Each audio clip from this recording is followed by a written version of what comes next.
Wolf, welcome the first guest probably ever in the studio. Tony Arterburn, how are you, buddy? It's good to see you, Sam. It's great to be. I love the studio. Thank you, dude. We had some lesbians, and and we're like, let's just take over that and just put it in there. Bang, and here we are, dude. I think it's great. I love it. It's great to be back, and thanks for letting me bring beans. Anytime, dude. We need dogs here. We need dogs. We love dogs. I was looking. Who were we talking to? Oh, what show? Oh yeah, it was on Doom Scrolling. We were talking about all the pagan gods were all cat people. I'm like, we need some dog people. That's why they're all fucking so queenie. These fucking pagan gods. They're only cat people. Completely agree. Yeah, well, right. Dog is God spelled backwards. 100%. There we go. And we're kind of like vampires because they age so quickly and we age so slowly compared to them, and it's kind of sad.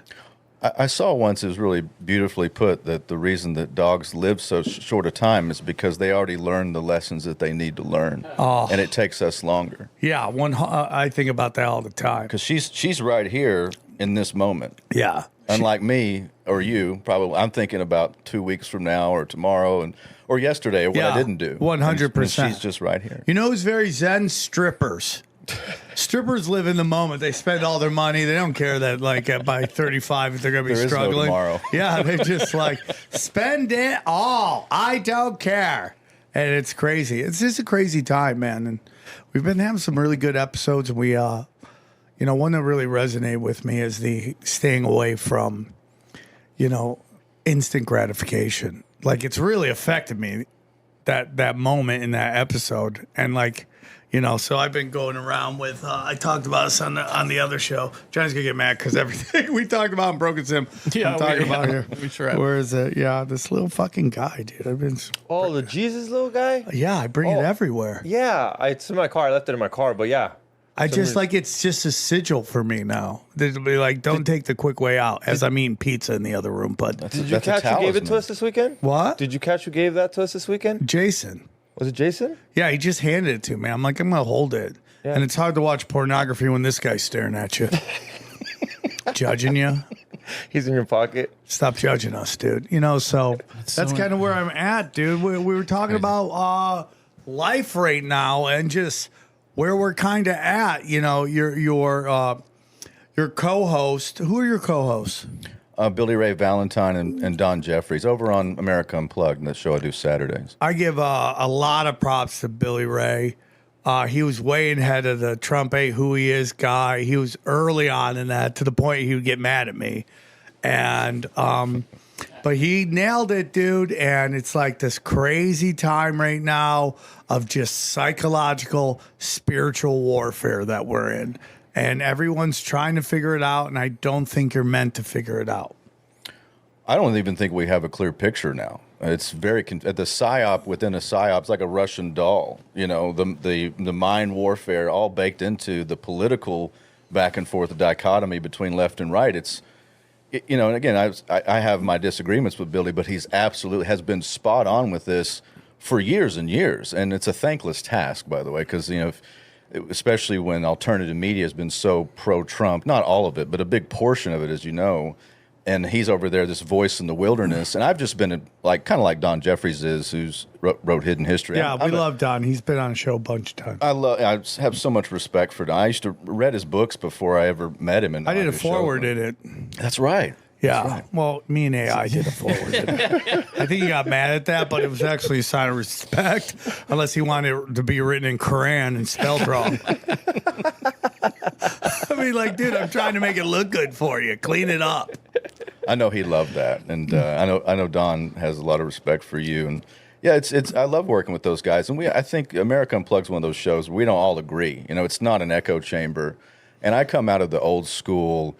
Paleo-con right and libertarian thought, if you really want to put it that way, but from East Texas, so John Birch Society type stuff. I come out of that arena of thought, and it's been a weird journey for me because I started out in traditional conservative talk radio, even though I was an outlier. I was anti-war. I want to bring the troops home. I want to have a border, not a new world order. All the stuff that I ran on 10 plus years ago, and now we're just beyond politics now.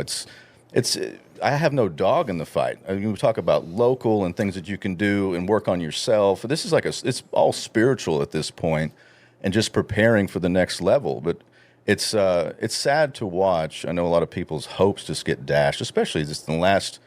Look at the train wreck that's happened in the last 30 days. It's been 30 days since we struck Iran and all the lead up to that, what they call the 12-day war now. And it's been 30 days. And since that time, the Epstein list, we're not supposed to, why are you still talking about that kind of thing came up.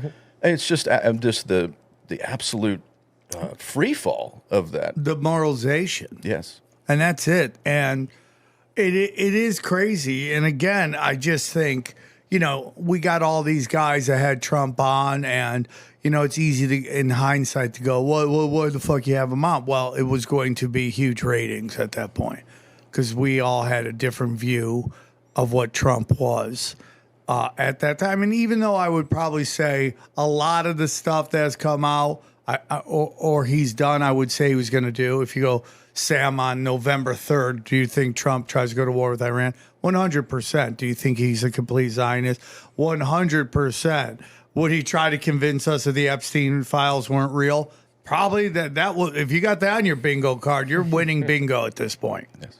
And, even though there were clues along those sides where he's like, I wish her well. And everyone's like, you wish her well? She's a child sex trafficker. Who cares? It's like, and like that doesn't really resonate with people until later on. You go, okay, that was a big indicator. And like, I get yelled at. Most of them are bots. They try to convince me they're not bots.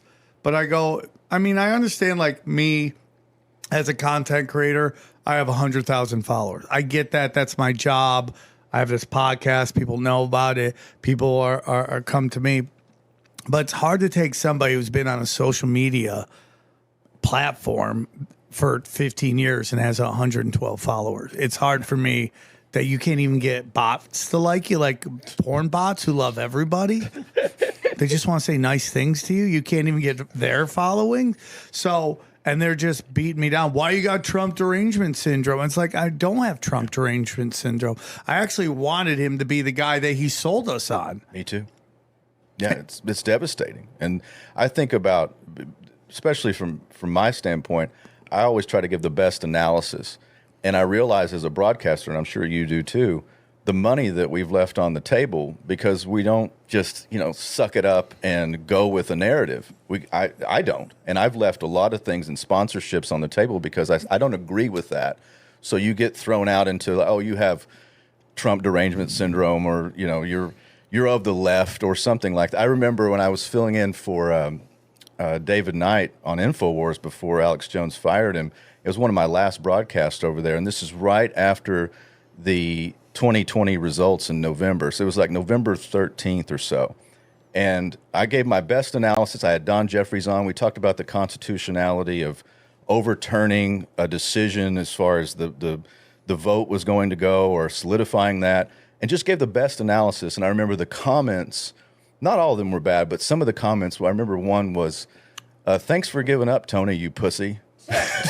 Imagine calling Tony Arterburn a pussy. The guy is just fucking granite, been in the service, and to call him a pussy? I mean, like, and do you think that guy has ever laid his life on the line for, at the time, I'm sure your thought is when you join the military, I'm trying to protect democracy.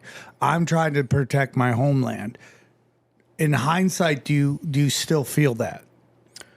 Not that your service wasn't that, but what your service was really meant to be. Yes. The intent was all because I love my country. I love the American Republic and the ideals that it was founded on. It's never been perfect. Nothing under the sun is. But I remember, part of my story is going back to the mid-'90s. My dad is an entrepreneur. After Ruby Ridge, after Waco, my dad just came online and said, well, this is something wrong here with this government overreach. And I went and saw different speakers. I was tuned into the mid-'90s before they came up with the Manchurian candidate, Tim McVeigh, in Oklahoma City to squash that. I got to see some amazing things, and I was exposed to constitutional thought, the dangers of the New World Order and things like that, long before I joined the military. But I still had that ingrained in me that I wanted to do something for my country. I didn't have to go in the military, it's something I wanted to do. And I'm really glad that it changed my life. And the perspectives that I have now after volunteering and going in and 3 foreign wars, you get to see the dark side of humanity. You get to see how policy is made, and it's not what these think tank weirdos and automatons for Satan that send you to war. They have more experience in a think tank than an Abrams tank, to quote Pat Buchanan, and that's where I had that bend in the river of my own life and my own ideologies around age 24. So my last tour, and I came home in 2004, I read Pat Buchanan's The Death of the West, and that really just, I looked at the world so differently. It was based off of history and tradition and civilization, and not just pie in the sky ideology you're getting fed, through the neocons, which was who hijacked the Republican Party. I mean, because let's just face it, they never went away. Trump was able to do something that no one else besides Buchanan had slightly captured that, which is the nationalistic, they call it isolationist, but it was really just about America first. And let's not forget, if you know anything about politics, that the term America first, you weren't even supposed to use that. That was considered fringe in the 90s and the early 2000s. Trump brought that back, and Billy Ray talks about the Cambridge Analytica and the 5,000 data points that they had. They were feeding people what they actually wanted to hear, which, lock her up, build that wall, bring the troops on. Nationalism is still popular, but MAGA and whatever Trump is captured that. And I think that's where this strange place that we are now. It's like, where do we go? And I'm trying to, again, I'm with you on just trying to be as free as possible to give my analysis without fear of losing a sponsor or not gaining one, or financially too. I'm trying to do the best I can as an analyst in this this dystopia. It is really hard, and the question becomes, how long do they let it go? Do they have the power to take away a sponsor from you? And of course they do. I mean, somebody owns something on something. You go high enough, there's always going to be a lizard person at the end of it, right?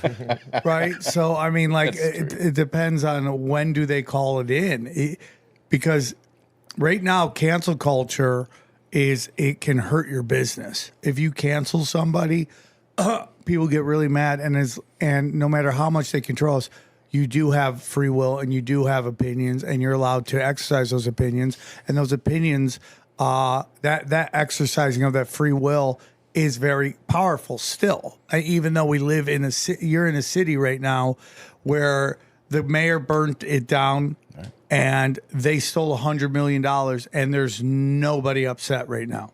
Like, there's nobody upset, because this whole town is full of rich kids who their whole thing is conformity. They're all trust fund kids. They went to private schools, and the whole thing is, I got to conform. I have to appeal to authority. They love the mantras of, free love and love everybody and all that stuff. But at the end of the day, it really is about an appeal to authority. And I was talking about this on another podcast about, you look at the gay community. Yeah, they're kind of this alternative lifestyle, but in every other aspect, they conform to authority on almost every issue. Cancel culture. There is no part, they cannot conform hard, which is so weird, because they're seen as these kind of outlaw people.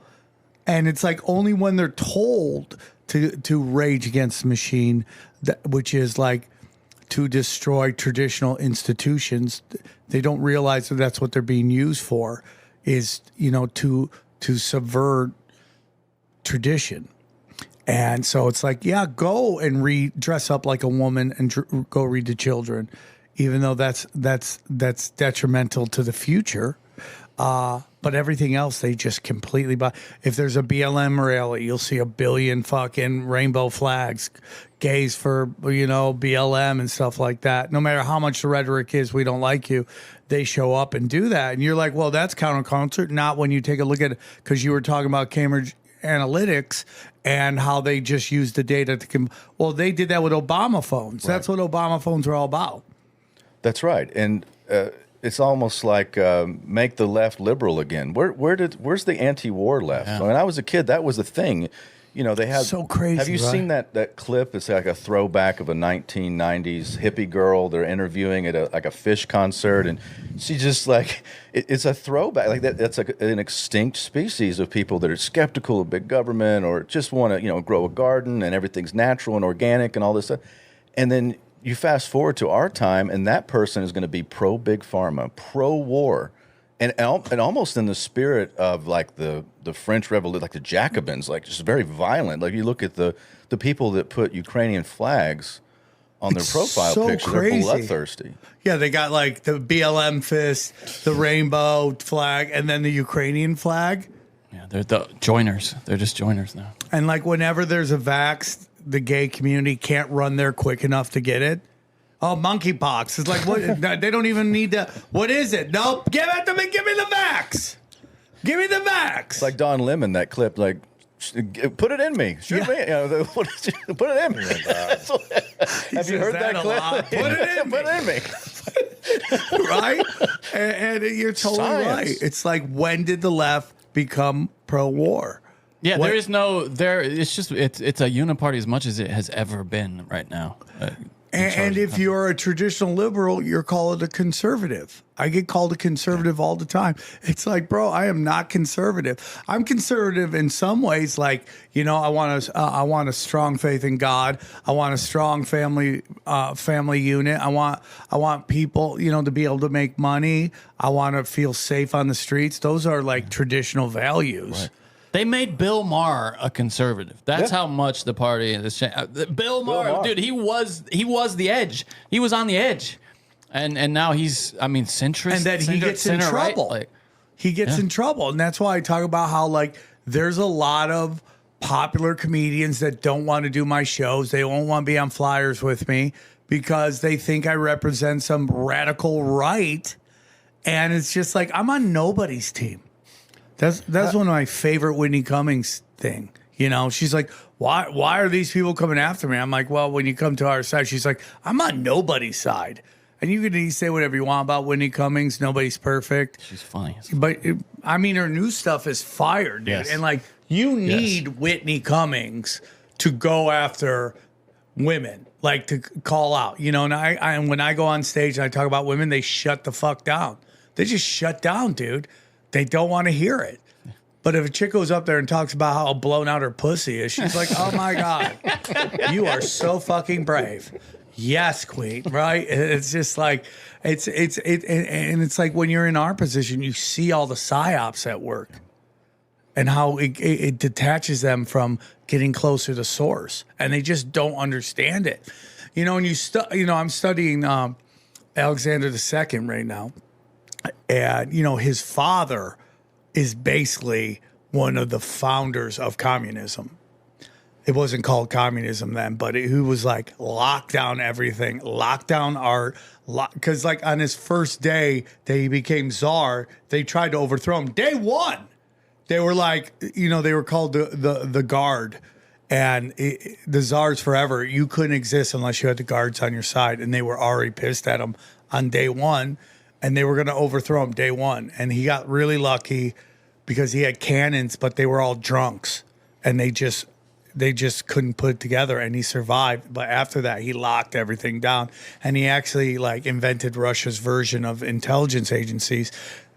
He just sent in people to be like agents provocateurs, or like to just like what the CIA does and co-op everything. And so his son grew up and was studying that, and he's like, when I get in, I'm going to change a lot of things. He's the guy who freed the serfs, right. And he gave art. He let art talk. He let art flourish. He let politics flourish, and it ultimately cost him and his family, right. Because we always go free will is great. God gave us free will. But what do you do with free will? And the real question is like, what do the rich kids do? It's always the rich kids. The rich kids have nothing to worry about, so they have to like kind of like imagine problems. Yeah. They have to be like, oh, this isn't right in the world. We got to right this wrong. And like that's who ended up taking out, you know, his grandson, Nicholas, who gets assassinated by the Bolsheviks. The Bolsheviks were all rich kids. It's interesting because part of that movement, though, was this. I mean, it kind of ended up turning on them, the elites of that movement, because it became an anti-intellectual thing too, Yes. where a lot of those people were kind of expunged from their own party. That did turn on them at one point. And on the surface, it was anti-materialistic. On the surface, Yes. But let's not forget they were funded by the richest people in the world at the time, the Wahlbergs and the Rothschilds. I mean, Woodrow Wilson put Leon Trotsky, gave him a special pass to get out of Canada, loaded him down with gold. And, you know, we had at that time, Paul Warburg was the head of the central bank, the Federal Reserve in the United States. Max Warburg was the head of the central bank in Germany, his brother. And that was the one who put Lenin in a sealed train car. Part of the downfall of the Russian monarchy was not organic. No. It was less with internal policy other than the blunder of going to war, because war is always the seed for greater chaos and bloodshed and demoralization. And you look at sacrifice. There is some like occult sacrifice Absolutely. involved with sending people to die. Yes. I've been saying that for years and years. Even long before I stepped into the conspiracy realm or the conspiracy theory of history, I'd always say, well, the only way these people can, get sexually excited is to send, the best and bravest off into a meat grinder war with no win, like a eyes wide shut. I would get mad. I instinctively knew that before I dug into that. Famous for basically taking the biggest, the fastest, the strongest of French and leading them to slaughter. Yeah. repeatedly. And that's kind of why you look at France and they're all like married to their dad. It's now a woman. I mean, I would love to meet that guy. I mean, how crazy is that story? Yeah. Your dad is now your wife. Who are her kids? In that theory, who are her kids, by the way? So What do he people say? has a cousin that looks exactly like him. And the rumor is that the cousin is the son of his uncle that disappeared. But who's her kids? Who are they? Like I just haven't heard anybody say that. Macron is her son. No, but she has children. Yes. Supposedly. Whose children are they? If she didn't birth children. So do we have? I've never heard, they've never discussed that. And I'm sure that woman is not around anywhere. Okay. Or she is being told to everyone as the wife of her brother. I mean, Interesting. they're suing people for this. Yeah, she's got 3 kids from her. Well, first she marriage. lost in France. Like, you got some real balls. You can't even win on your home court. And now you're going to come here and sue Candace Owens? I mean, we kind of talked about it. You really think, and we already went over it, that Trump called her, telling her stop talking about Bridget Macron? Yeah, because you never said, he would say, oh. She wouldn't make that up. Right? Yeah, Yeah, what does that cow know? He would say something, we'd fall in love with him again for shooting from the hip. And that's what we loved about him. We had somebody in this age of political correctness shooting from the hip. It's And- like, her kids do look like her, though. So it's somebody related to her that had those children. She's got 3 kids. Her daughter looks a lot like her. Yeah. I mean, because they're his Called incest. kids. You think they called could be incest. clones or something? Incest. Johnny, I know. I want to know who the woman is, though, that birthed them. That's what. I wish. can you find that? I'm trying It's to, like I trying to can't. find out who Hitler's grandpa is. Like, good luck. Yeah, totally. Good luck on that. That's totally. It's Good just- luck on that. You can't even find a picture of Bridget Macron pregnant. If you have kids, you would have a picture of you in your maternity. Like Who are every you girl's- talking about, her or Michelle Yeah, Obama? Michelle Obama, Yeah, another one you can't find with that's pregnant. It's just like crazy. It's just really nuts.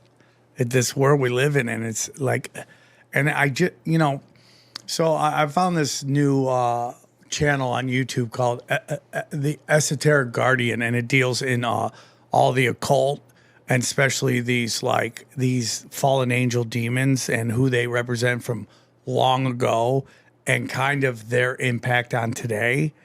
And you go, okay, so these people worship these demons way back then. Where are these demons right now? What are they doing? Are they just sitting in the green room waiting to get called? Like, so you go, these demons have been like, since the flood, kind of just been waiting for their turn to come out. And I think we're at that point. Is it because they have to be summoned? They have to be invited? Yeah, well, I think it's that the flood of God probably like pushed them back. And then it just the summoning, or it has to be the right environment for them to step out where everyone's kind of accepts that who they represent, right? It's the same with miracles, but there's a debate in the church going back centuries on why we don't see miracles anymore, why people aren't performing miracles, and there's a couple of different schools of thought. One is that the ability to perform miracles kind of died with the apostles. And then there's some that, like saints, they're like the Catholic Church looks to saint. You need to have a miracle on your books, basically, to be canonized. So they argue that there still are miracles, but there's different schools of thought. It's kind of there's one that's called like cessationism or something like that says that it died off with the apostles, but that's along the same lines. It's like there's less spooky shit going on than there was. It seems, at least in the Bible. Did you hear about that? That the world's smartest man is announcing the return of Jesus, and he said it's like he's calculated it based on his theory on quantum physics and Einstein's principle of relativity. Okay, sounds legit. Guy with the smartest IQ, the biggest IQ. That's Young Hoon Kim. Okay, that's not who I'm expecting to drop some Jesus knowledge on me. You did expect him to be the smartest one, though, right? The Koreans are big into Jesus, to be fair. The Koreans love they've been conquered. JC. They love JC. I love how you call it JC. But They love him. it's just super interesting because like it was like sprinkled in the background, and now all the symbolism is right out in front of you, and they're not even hiding it. And when someone tells you about it, you tend to get looked at like you're a crazy person. Like I brought up, we did an episode with Izzy Griffin, and I told Dana about like, he brought up all this crazy stuff about Sabrina Carpenter, and her reaction was, why are you guys picking on Sabrina Carpenter? I'm like, what do you mean we're picking on her? Like she's ever going to hear about it. But I mean, if it gets loud enough, she's going to hear about it. Yeah, I mean, what was that mumble? Well, if you choose to put yourself out there, you'd have no control over what people say about you. Grow up, Yeah, but that's the game. That's what I just said. Yeah, that's exactly the game, because her base is kids, and they got to hook them early. Well, so she brings them in. You see that over and over again, where someone starts as kind of the innocent kid, and then they start slutting it out to get kids to go along with them on that kind of, turning them out journey, which is just disgusting. So Brittany, and it's this psyop that has been run on our culture to convince women to be whores, and everyone talks about Islam, and like I used to do a lot of stand up with the Muslim comics, and they treated me very well. They did. I was because they thought you were a Muslim, right? No, they knew I was Armenian. Well, didn't you get thrown in on like Syrian comedy or I got thrown in on the Arabian Nights. The Arabian Nights, yeah. But what I tell you, I was filthy as a and they still liked me. They were very nice to me, very, very nice to me. But again, there's this whole argument about, which culture treats women better, the ones that dress them like ninjas, or the ones that allow them all the free will they want. And it's led to disastrous effects. Now, obviously, there's the stonings and the honor killings. And, I would tell you that we probably have that, and we just don't call it honor killings. Wait, so you're really making an argument that it's possibly better for women to live a life in a burqa? Is that what you're saying? Well, look at the effects, Johnny. You are. Okay. No. That's not what, Johnny. I'm not trying to get. But that's also not what I'm saying. I'm not saying it, and I'm not saying it because I think that's crazy. I'm not saying it, but I'm also not saying it. Okay. I'm just telling you, Johnny. When 50% of the women, I think free will is the ultimate virtue, and that people should be able to do whatever the hell they want to. If they want to destroy themselves morally, that's their prerogative, and we should have nothing to do with it. Well, then they're doing that. Yeah, good. They're incredible. The amount of mental illness is skyrocketing in liberal women, which is most of them, skyrocketing. I feel like they're probably not having a great time over in Syria or wherever either, to be fair. Well, Johnny, because you're going through the lens of like slinging pussy is the higher vibration. Right, but what I'm saying is, look what happened in Iran when it was liberalized. All the women took them off because so given the choice, they're going to take them off. 100%. But what's the opposite of that? Right, walking around with no underwear. Right, but those are edge cases. Bonnie Blue setting up 1,000 guys in one night. That's what I'm saying. Yeah, but that's you're giving me edge cases. And now this is not like everybody's a whore. This is not that conversation. But they are talking about the disaster of women being promiscuous. I mean, freedom has its risks, but it is the ultimate virtue. Freedom of choice. What would you say a normal average body count should be? Oh, obviously not 100 and obviously not 1. I mean, obviously don't think you should marry and like, so if you guys are both saying like, one of them. I don't think the institution of marriage was built on you were marrying a virgin. Yeah. That's what it was built on. And arranged marriages, yeah.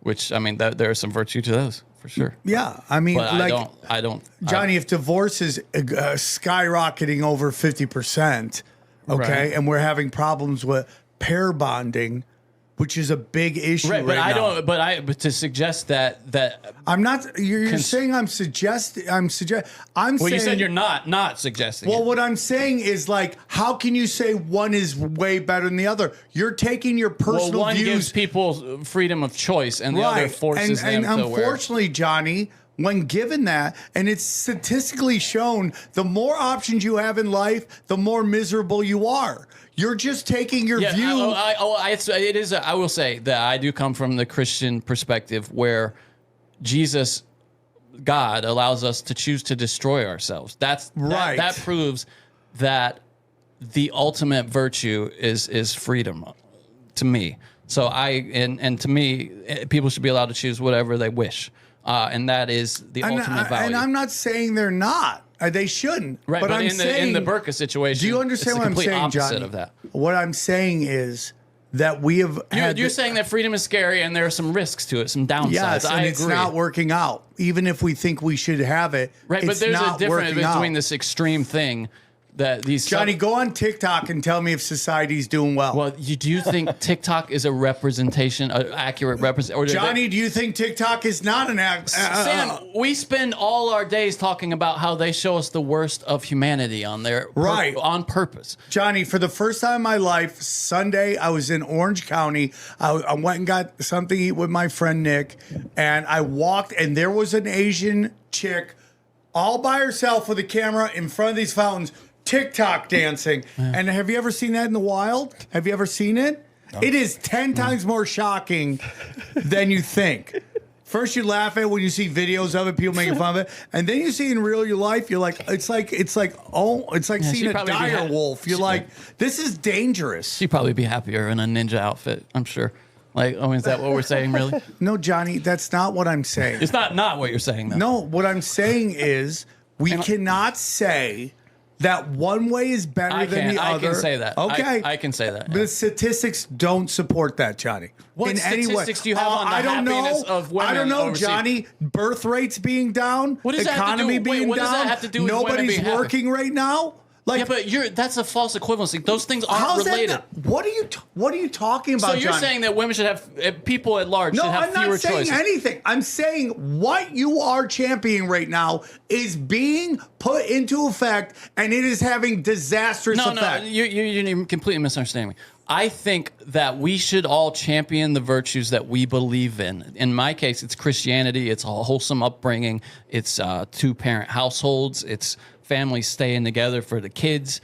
And I just think people should have the freedom to choose those things, and they shouldn't be forced to do anything. I think that people should not go to jail for doing drugs. Okay? Absolutely, yeah. Guess what? Drugs ruin your life. That's true. Yeah, Okay. freedom is scary, but It's that's the exact better same thing. than cutting people's heads off for doing drugs. I mean that, and you're saying, well, the society would be better. There'd be no druggies on the Okay, streets. Johnny, you can see you're taking again extremes. No, you're the telling me one that I'm brought the taking burqa. extremes. What are you talking about? No, I'm not talking about burqas. Okay, You're the one that brought I the think burqas there up. are burqas. Not every Muslim woman wears a burqa. I've met many that don't. No, but you said that the women over there in the burqas are. No, I'm comparing you're taking I'm taking the two extremes. Right, and I'm Okay? saying that having ultimate freedom is always going to be better than that.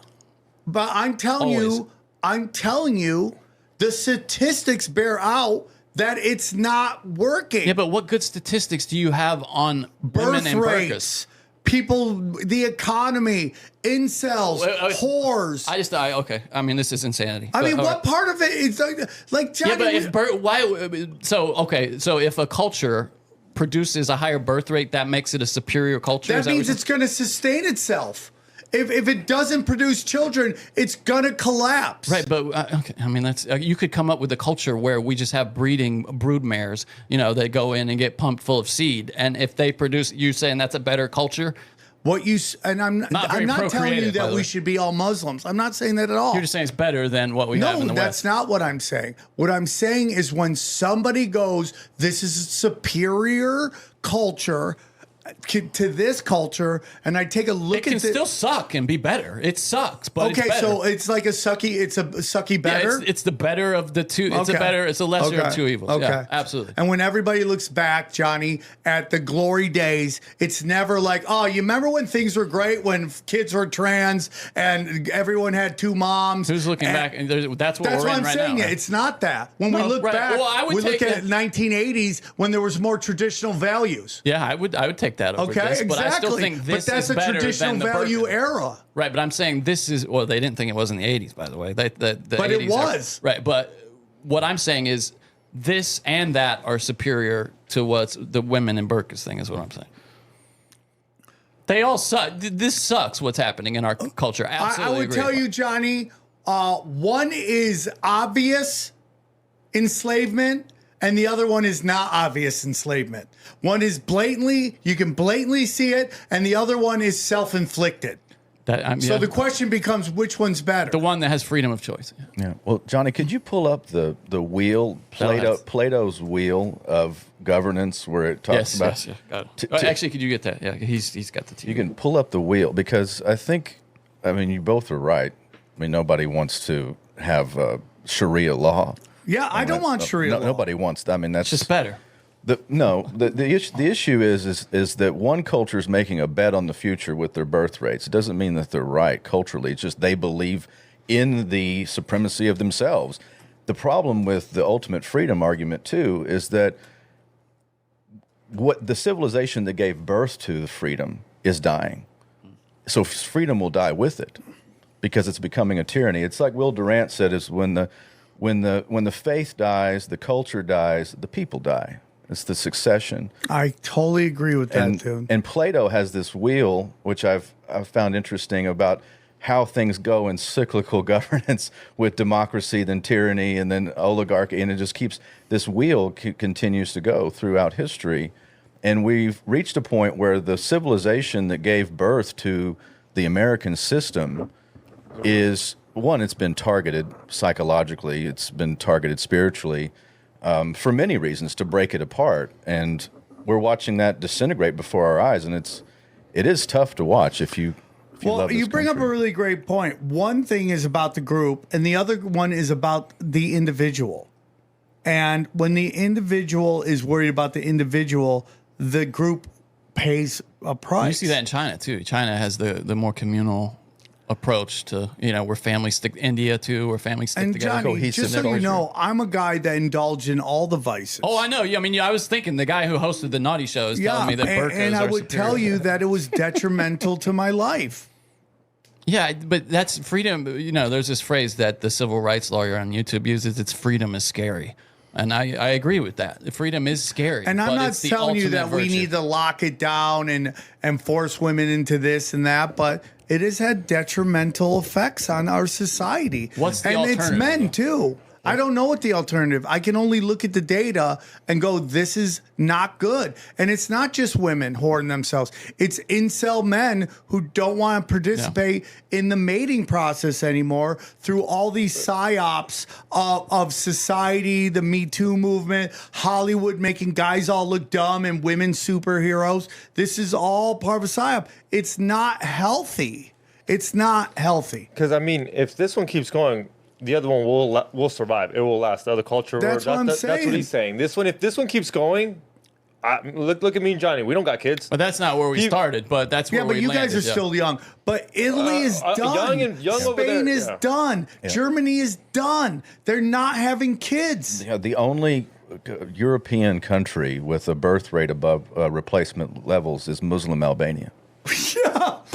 Yeah, my answer to that though is more Christianity here in this country where people want to have kids. More traditional values, not But Johnny, burkas, it's obviously.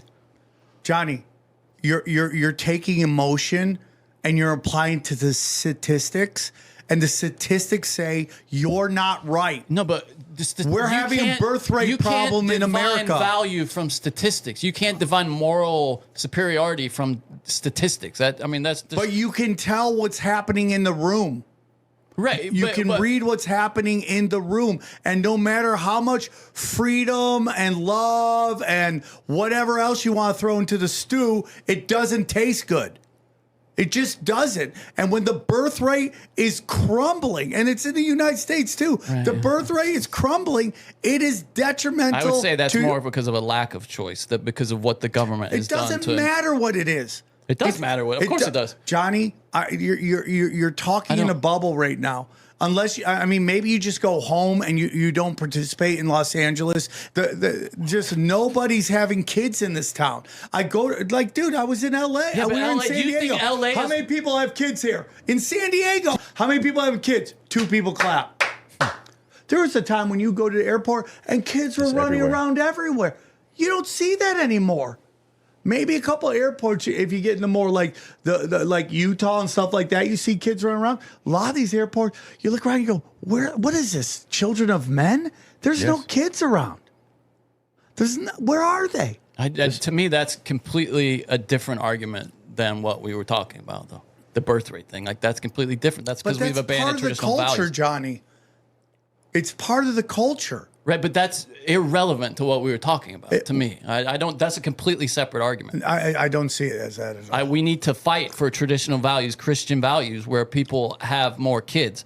But but the Christian values line more. Christian values aren't better because we're not people have talking more Sharia kids. law. We're not talking Sharia law.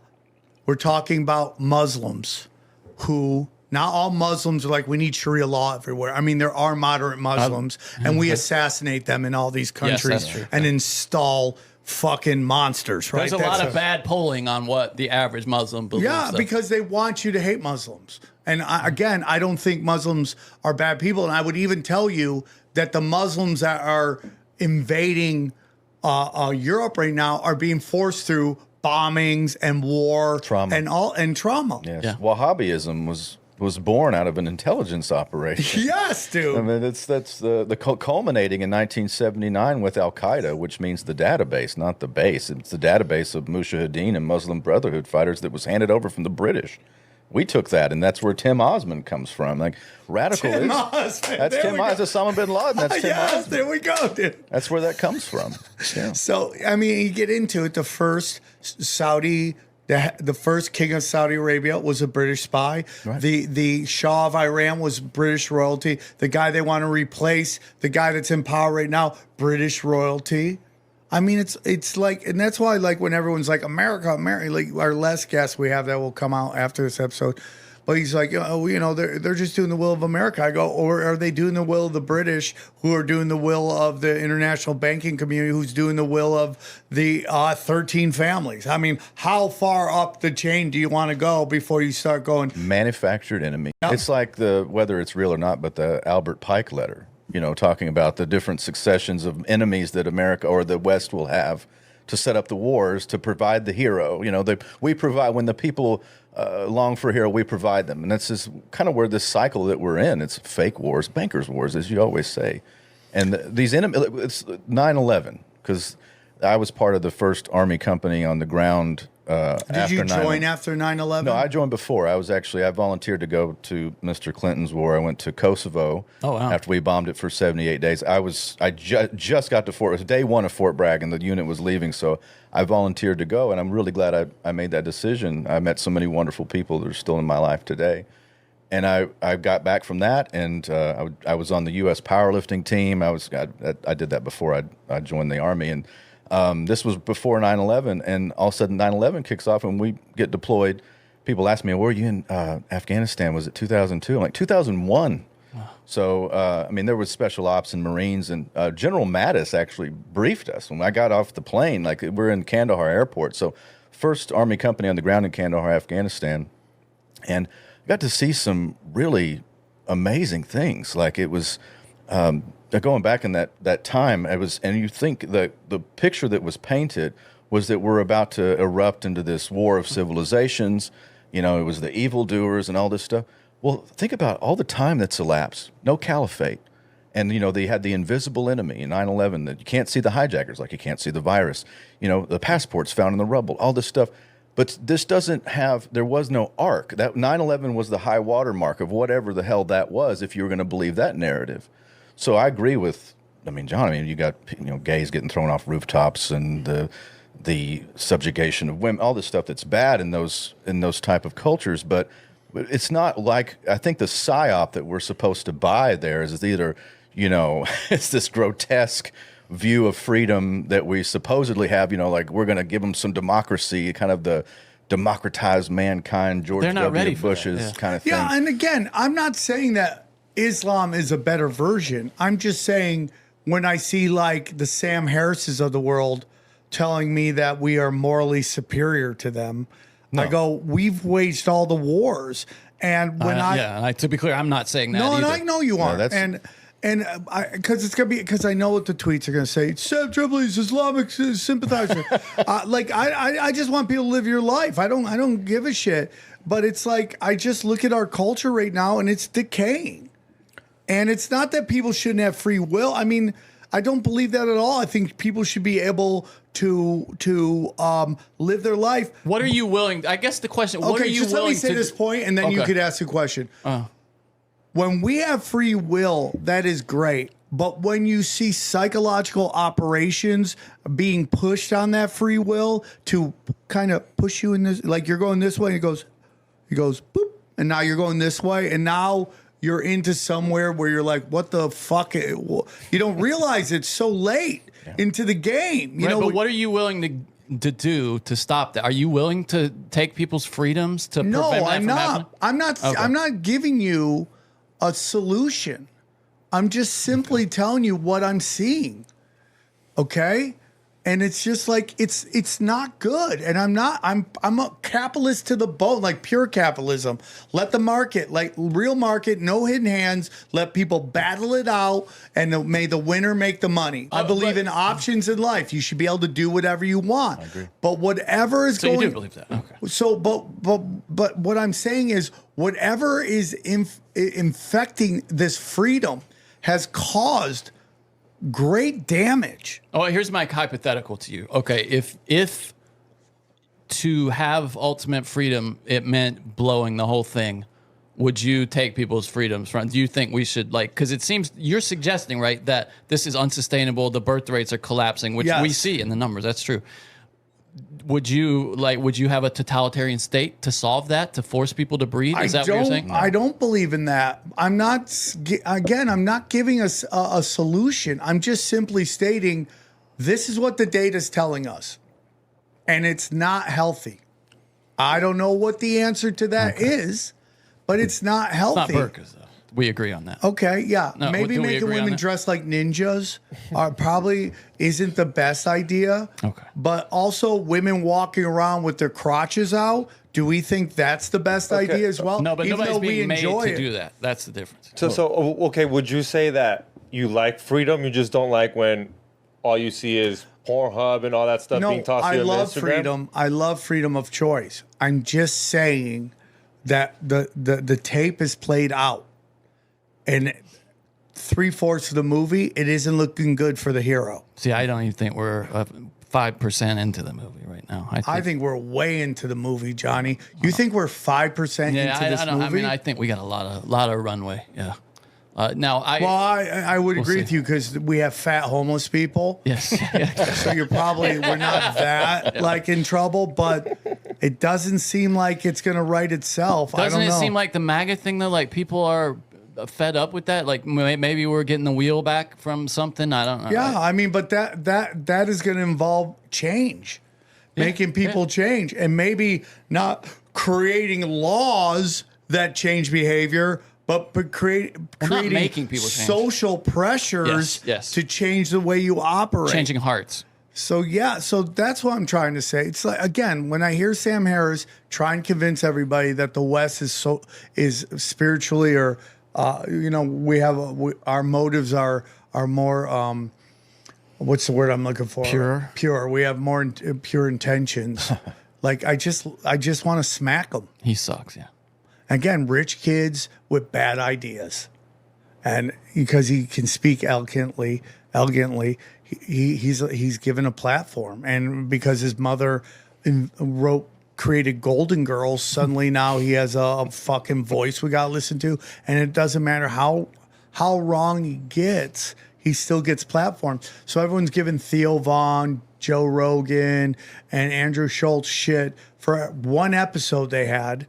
Where they had on Donald Trump, right? And they want to destroy their credibility. Yet The Daily Show, Saturday Night Live, all these fucking magazines, all these news agencies have gotten everything wrong the whole time. That's the way I feel about the Netanyahu thing. That what are you supposed to do? Not have him on? Like you gotta shoot. You just shoot him down, and when you have him on, take him down. Don't be. That's how he scares me, dude. Yeah, that's a scary man. I know. That's a scary man who's old, and back in his old day, he was in the middle of some nasty shit. Don't suck his dick like the Nelk Boys did, obviously. Yeah, but, I mean, I'm not going to defend the Nelk Boys, but I guarantee you, there's family pressure, business pressure, political pressure to get them to do that. So crazy. The Nelk Boys show up in pajamas for the show. Suddenly, they're fucking dressed up in suits. It couldn't be more of a setup. It was so obvious. It was, So what I want to get into is, and I'm going to get my dick kicked in the comment section for that because nobody understands nuance, even though the listeners here are very well educated. And it got more nuanced as we went along, but in the beginning, it was just burkas versus titties. Fucking crotchless panties. Yeah. Okay. And like, what do you think is better? Well, of course, I love seeing crotchless panties, but it's also getting to the point where tits and ass just is losing its effect on me. Sam's a dad now. Yeah. Well, it's not even that, but it is that. That's why I'd say that is a point to it. But it really is just like, because, I do this joke, and I don't know if you heard it about me hosting a bikini contest. Oh, yeah. That why you and like it was in '99, and this chick showed her pussy, and like that in '99, that was a spiritual moment. Like that affected. You're like, I just saw a pussy, dude. And even if and at the time I was like 26 years old or so. It was like, oh. Is that the one that got you out of the ticket? Yeah. I'm telling this story, but but now it's everywhere, and it's still when you see it, you're like, but it's not like it was like, okay, that's great, yay, and like, but it's not the same thing. Now I'm just upset I didn't catch it on my phone. Now I'm like, oh man, I missed it. Shit. Oh man, back then you were just happy you saw it. I didn't get to film it. And again, this goes to guys too. They're playing video games all day. They're not participating in society. We've set up this instant gratification world where, like, if they're not CEO of the company, they don't want to work their way up, and which is weird because all they do on video games is work their way up. Like my daughter. That's all they do. My daughter literally does long tasks on this video game, and I don't know how she enjoys it. It's dangerous.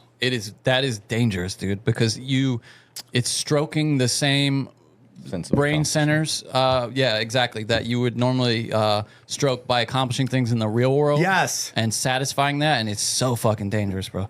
And you know, it's like that's why I turned off Grand Theft Auto. It's like I'm just working here. This guy's I'm his fucking mule.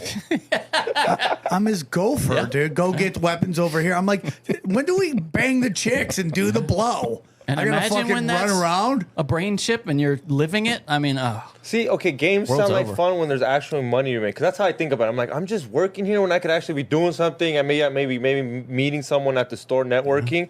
But I'm like, but when you can make some money in the game, it's gonna make it worse for these kids. well, that's already happened. Just You think saw about it. overseas in like Thailand or something. They have this game where they earn crypto, this token, and it's like a job for some of these guys. They're making like real livings, earning this. I can't remember. It's some crazy game. and once you start making a Look at living off of it, you Asians. can't go off of it. They're having a population problem. No one wants to bang Asian chicks, dude. Which is crazy. I can't believe it. It's like nobody, dude, nobody wants to bring Japanese bitches. Like, are we serious here? Bring him here. That used to be a fetish. Now it's gone. It's gone. detrimental. It's detrimental. But I want to ask you something. So, you know, even though the episode we recorded before is coming out after, there was a moment in which he was talking about the Houthis, Yemen, their control of the Red Sea or the Caspian Sea. I forget whichever one it was. And they were hitting like U.S. tankers and stuff like that. And it really affected me because I was like, part of me is like, my heart goes out to the Palestinian people, and they're trying to help the Palestinian people, but they're also hitting our boys and girls. So, like, what is your take on that? Well, ultimately, you know, if I was there and I was defending my position or protecting the person next to me, I do what I have to do. Right.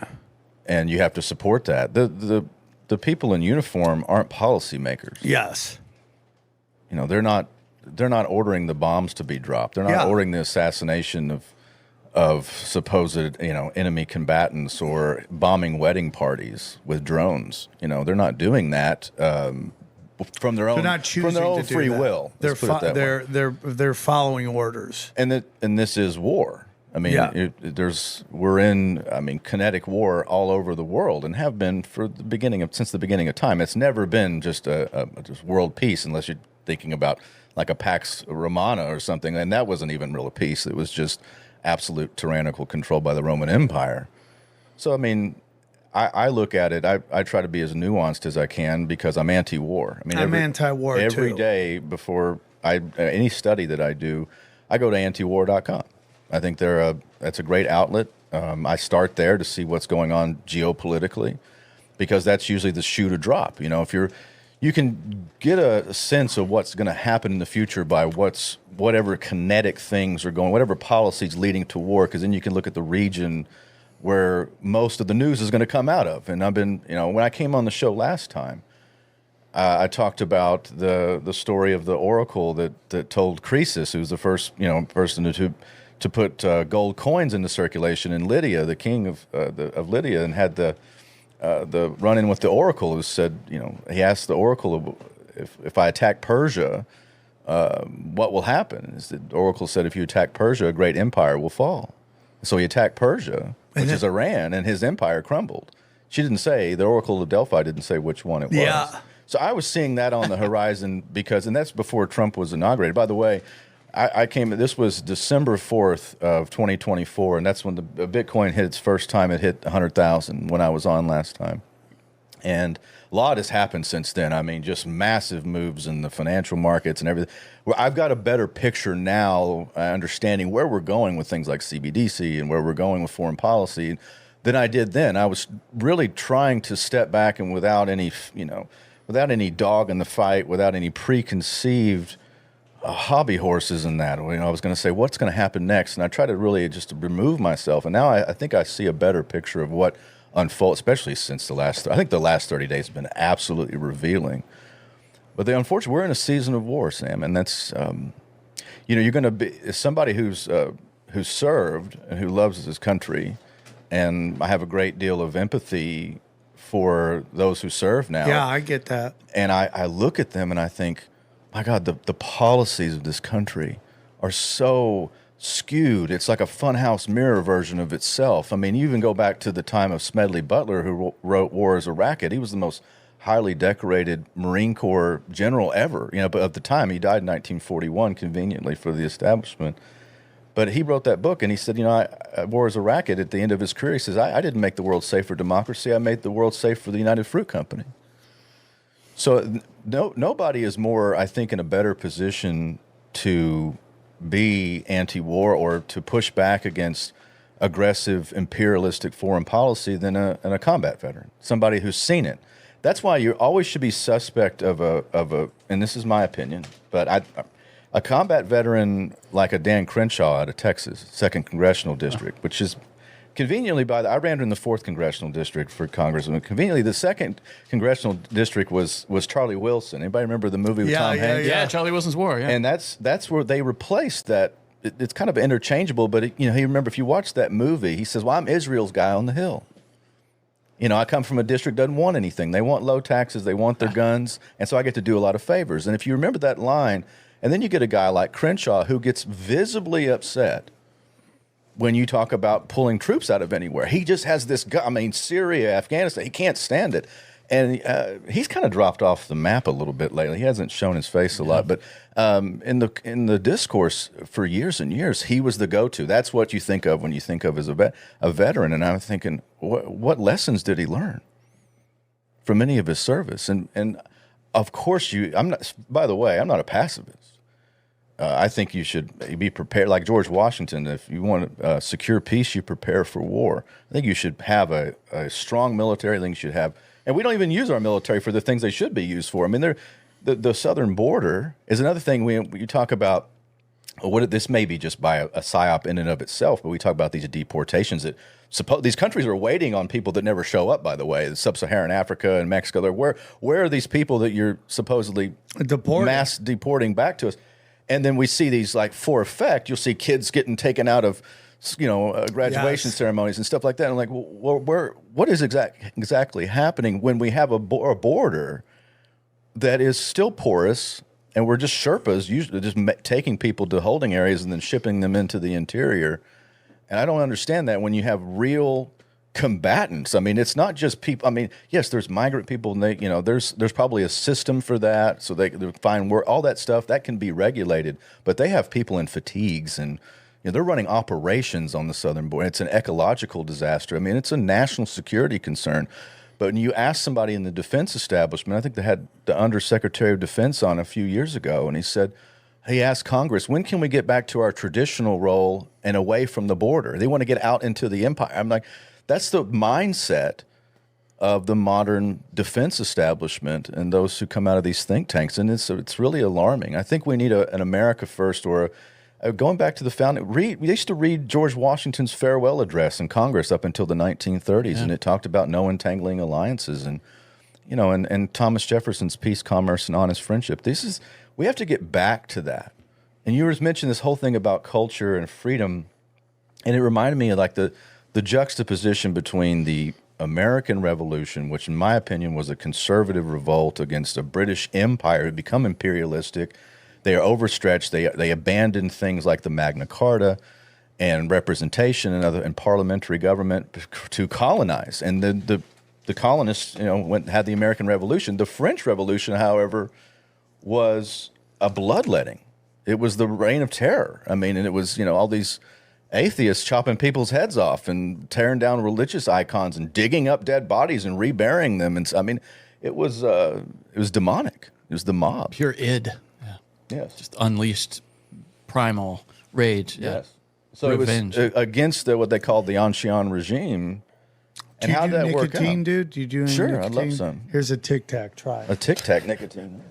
I think it might be only. Do you a three. chew? Do you chew it? No, just put it in your thing and just sit there. It's the best. That's good. I have people send it to me. I love it. Well, I started chewing tobacco when I was I shouldn't even say it, it's a young age. I'm from North Texas, and I have psyche. I'm not dead yet, which I should be. I mean, statistically, shouldn't I? What's so funny is that I heard Tucker Carlson say something. We could have a debate about him and what his role is, but he goes, ever since I just started doing nicotine, I never get sick. I've never got, and I started thinking about that. I've been doing it for, I'd say like 5 months now, and I don't remember the last time I got sick. Well, we had that guest on, right? Who said that it's like a cure-all almost. That was the suggestion. Well, My problem is I only got 3s, and I'm a 6er. when I was a kid, they would. This was an open acknowledgement when I was a kid, was that chewing tobacco was a dewormer. Because they actually used tobacco for infestations on, like, for plants and things, like they would to debug something. And so you'd hear, like, there's a Johnny, do you know the singer Robert Earl Keen? No. I thought you might from North Carolina, but there's a singer, he's an independent guy from Texas, and he has a song called Copenhagen. And he's the beginning of the song, he says, since I've been chewing since I was a kid, I never had a problem with worms or long relationships. And it's always stuck out because it's in some way, and maybe I'm not a scientist. That's a reflexive statement from the COVID era, but I'm wondering if it's anti-parasitic. I wouldn't doubt it, dude. I wouldn't doubt it. I've just, sometimes I get tired, but outside of that, I haven't felt sickness. I haven't felt any of that stuff. It's probably too soon, but I mean, the reason no one does chewing tobacco because of gum disease. At least I remember growing up, you'd be like, well, can't you just chew it? And they'd be like, oh, you get gum disease, and you watch these videos with Dare and all that.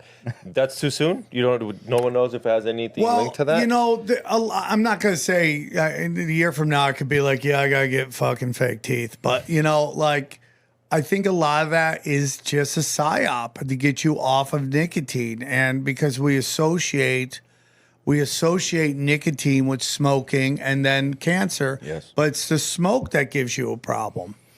The foreign. I had a doctor when I was a kid. I'm still friends with him. He was my dad's best friend, and I remember I was working for. I was 14. I was over at his house working for him in North Texas, and he just pulled out a can of snuff and then he took it and bit into it like that. He was like, I don't use I do too much stuff with my hands. So he would bite it. He was so good at chewing. He would bite it. It was perfect. He'd put it in his lip.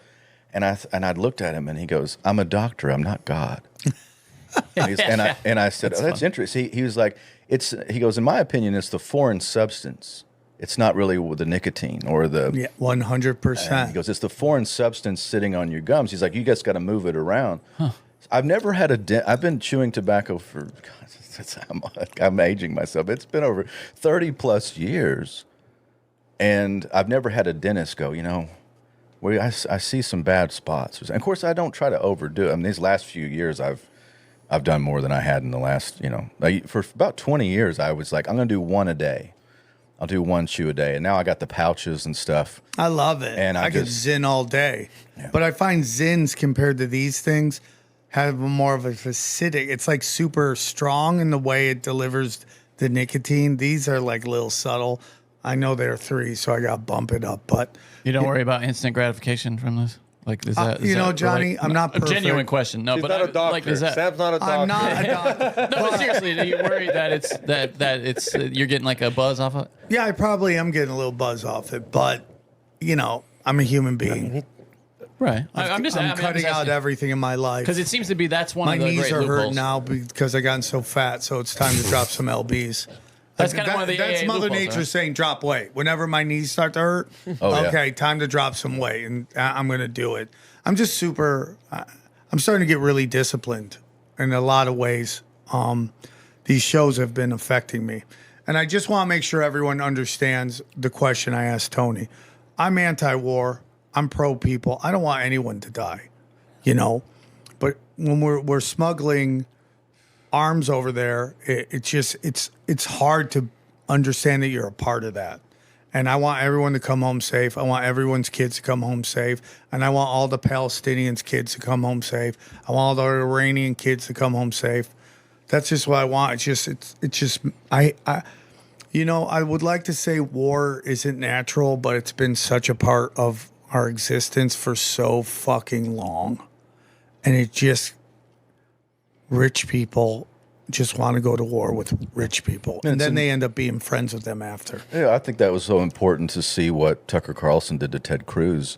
Because it makes Ted Cruz look as he should be, as a failure. He looks like a bitch. He does. Yeah. And this intellectually shallow, this should have been rooted out of the so-called conservative movement years and years ago. But it was. It's I on think the it's on the happening surface. now. It is now, and I see like the high water mark of AIPAC and the Israeli law. Those years are past. I mean, they still have a big grip on the Republican Party or whatever you want to call it, the Conservative Party. Was it John Stuart Mill said there's two parties. There's the dangerous party and the stupid party. I belong to the stupid party. I belong to neither. I try to be objective as possible, but I do. I mean, like we talked about traditionalism and morality and what makes civilization. These are the big questions, you know, because with the acid of modernity is worse than what a foreign army can do to you. I mean, it's just we're being destroyed through psyops and spiritual warfare. Yes, and that's what I'm saying. That's what I tried to make earlier. I mean, what are we exporting at this? We were having a conversation off camera about music before the show, and we like Ozzy just died, and we used to have like these. We'd export things, you know, for good or ill. It was, you know, Coca-Cola and free markets and music and television and all this stuff. And it's like, what are we doing now? And we just look at the Bush years of exporting bombs and lies. You mean democracy? Is that what you mean? Yeah. Democratize mankind. I looked at the picture here of the George W. Bush throwing Got the George yeah, W. that's me, Bush yeah. there. We Throwing got to Bill Johnny. Clinton here. My mom worked for a dentist office, and that's where he got his teeth cleaned in Dallas. And my mom ran the dentist office at the time, and I got so close because I said, Mom, I'm going to get this book called My Pet Goat. Would you have him sign it for me? Bro, you would have gotten your mom in so much trouble. I thought about it was my conscience was like, don't do it. It's going to get a weird reaction. Would you sign? My son really wanted you to sign My Pet Goat. Oh that my would've been so God. Oh, you wouldn't be here right now. But the rebranding of him. These crazy. giant stadiums in Texas, and they're cheering him when he's throwing a ball. And I just like, dude, this guy slaughtered 1 million people. Did you? I mean, even so, if the Bushes, and you think, oh, this is a callous family, and they are, but even them. Did you see his speech when he was talking about Vladimir Putin's invasion of Ukraine? And he said this, and we can pull it up if you can find it, but he has this moment where he has this Freudian slip, reading his own text, where he says the madman's invasion of Iraq or something like that. Iraq's not in the line. It's his own So mind. interesting, right? And I thought, The guilt. wow. Well, they think that he went back to drinking, and he blames it on Dick Cheney. And I would tell you that In contrast, All right, hold on. I think this is. I might have to hold on just 1 second. Boy, he's looking old. Oh man. He even says that he goes, I'm 70. You know, he does this thing trying to laugh it off. But See, do you get the sense that he deep down has some guilt about it? Like, because I feel like he might be guilty. Like, I think that deep down he might suspect that he just completely fucked everything up and murdered so bad. millions of people. All right. Could you live with it? Yeah, I mean, you'd have to probably seppuku, right? Hold on just a second. Yeah, seppuku. No, truly though. I mean, if you had to live with what that guy did, all right. Actually, is that over there? Do you have it over there? It's here. Okay. Russian elections are rigged. Political opponents are imprisoned or otherwise eliminated from participating in the electoral process. The result is an absence of checks and balances in Russia and the decision of one man to launch a wholly unjustified and brutal invasion of Iraq. I mean, of Ukraine. Jeez. Iraq, too. Anyway. Iraq too. Iraq too. Wow. Wow. he's starting to look like his dad right there. Yeah, he really is. Yeah. How old is he right there? He's got to be well into his 70s. 70s. Yeah, maybe pushing. How long? They go old, huh? Well, yeah. The Bushes? Yeah, they the go Bushes go old. old. Yeah, he's 79. Yeah, getting near 80. It's crazy to me, dude. It's just crazy to me. And then they just get treated like heroes. Their kids are. Crazy. You know, that kid from Channel 5, we watched that video the other day on Broken Sim. Hunter Biden, yeah. And it's just like, oh, you know, everyone's like, we're interviewing this crazy crackhead. You're like, he molested his dead brother's daughter. Like, nobody talks about that. Like, it's such a dark thing that we can't even look into. We can't even understand it. So we just push it out. And it's taken, how long we've been talking about satanic pedophiles? It has to be like really hard about it since 2015. Like, that's when Pizzagate and all that stuff came out, right? That it's 10 years later, dude. And now people are finally at gunpoint forced to understand that we're ran by pedophiles. You know who finally brought it up? Tucker Carlson. He talks about going there, and he's not saying that there was anything there, but he's like, the artwork in those people's houses, it's weird. It's to show us. I don't know. He got real deep with his latest guest, and it was just weird how Where he are brought you up. talking about? Epstein's house or No, the Marina Podesta house, the Podesta Marina house, how they buy this artwork from these people purposely. And there's people that have been, like, one of the artworks that they buy is from some girl that was molested her whole life, and she's doing it for trauma, but they're giving her money, and she keeps producing them because obviously someone keeps buying them. Do you guys think that Trump letter's real? Has he said it's not real? Well, That's the $10 he billion said it's a forgery. Yeah. He's Could suing be. them. My question was, Creepy. it was a collection of letters, and I don't believe anybody else in the collection said it wasn't. Nobody else recanted, said that's not me either. Super Yeah, interesting. I mean, it had like pictures. Let me see if I can find it. But again, It's like, really strange. what's the Yeah. best way to demoralize the base is to get him in and then out him as the guy. You all voted for him again. You voted for him to take down the deep state, and now you find out he's as deep state can get.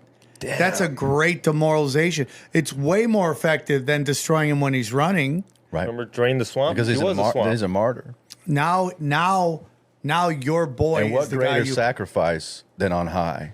Yep. Right? That's the greatest. Nixon said that about himself. He says the highest place of all. The sacrifice of the king. But even Nixon plays the game because he even knows it's not a wiretap. Oh, correct. It's a bunch of Watergate hookers. is why this is one of my hobbies. I just love it, looking dude. into Watergate and the history of that. I've seen Oliver Stone's Nixon more than Oliver Stone. It's one of my favorite film. For years, I watched that movie because I just had that fascination with that time period, the post Eisenhower, the Camelot, and then the shattering of that, and what Nixon knew. And if you watch the movie Nixon from Stone, there's all this coded wording in it. If you actually watch, like he'll talk about Howard Hunt and these people that were CIA operatives, and he goes, I know who he is and who he tracks back to.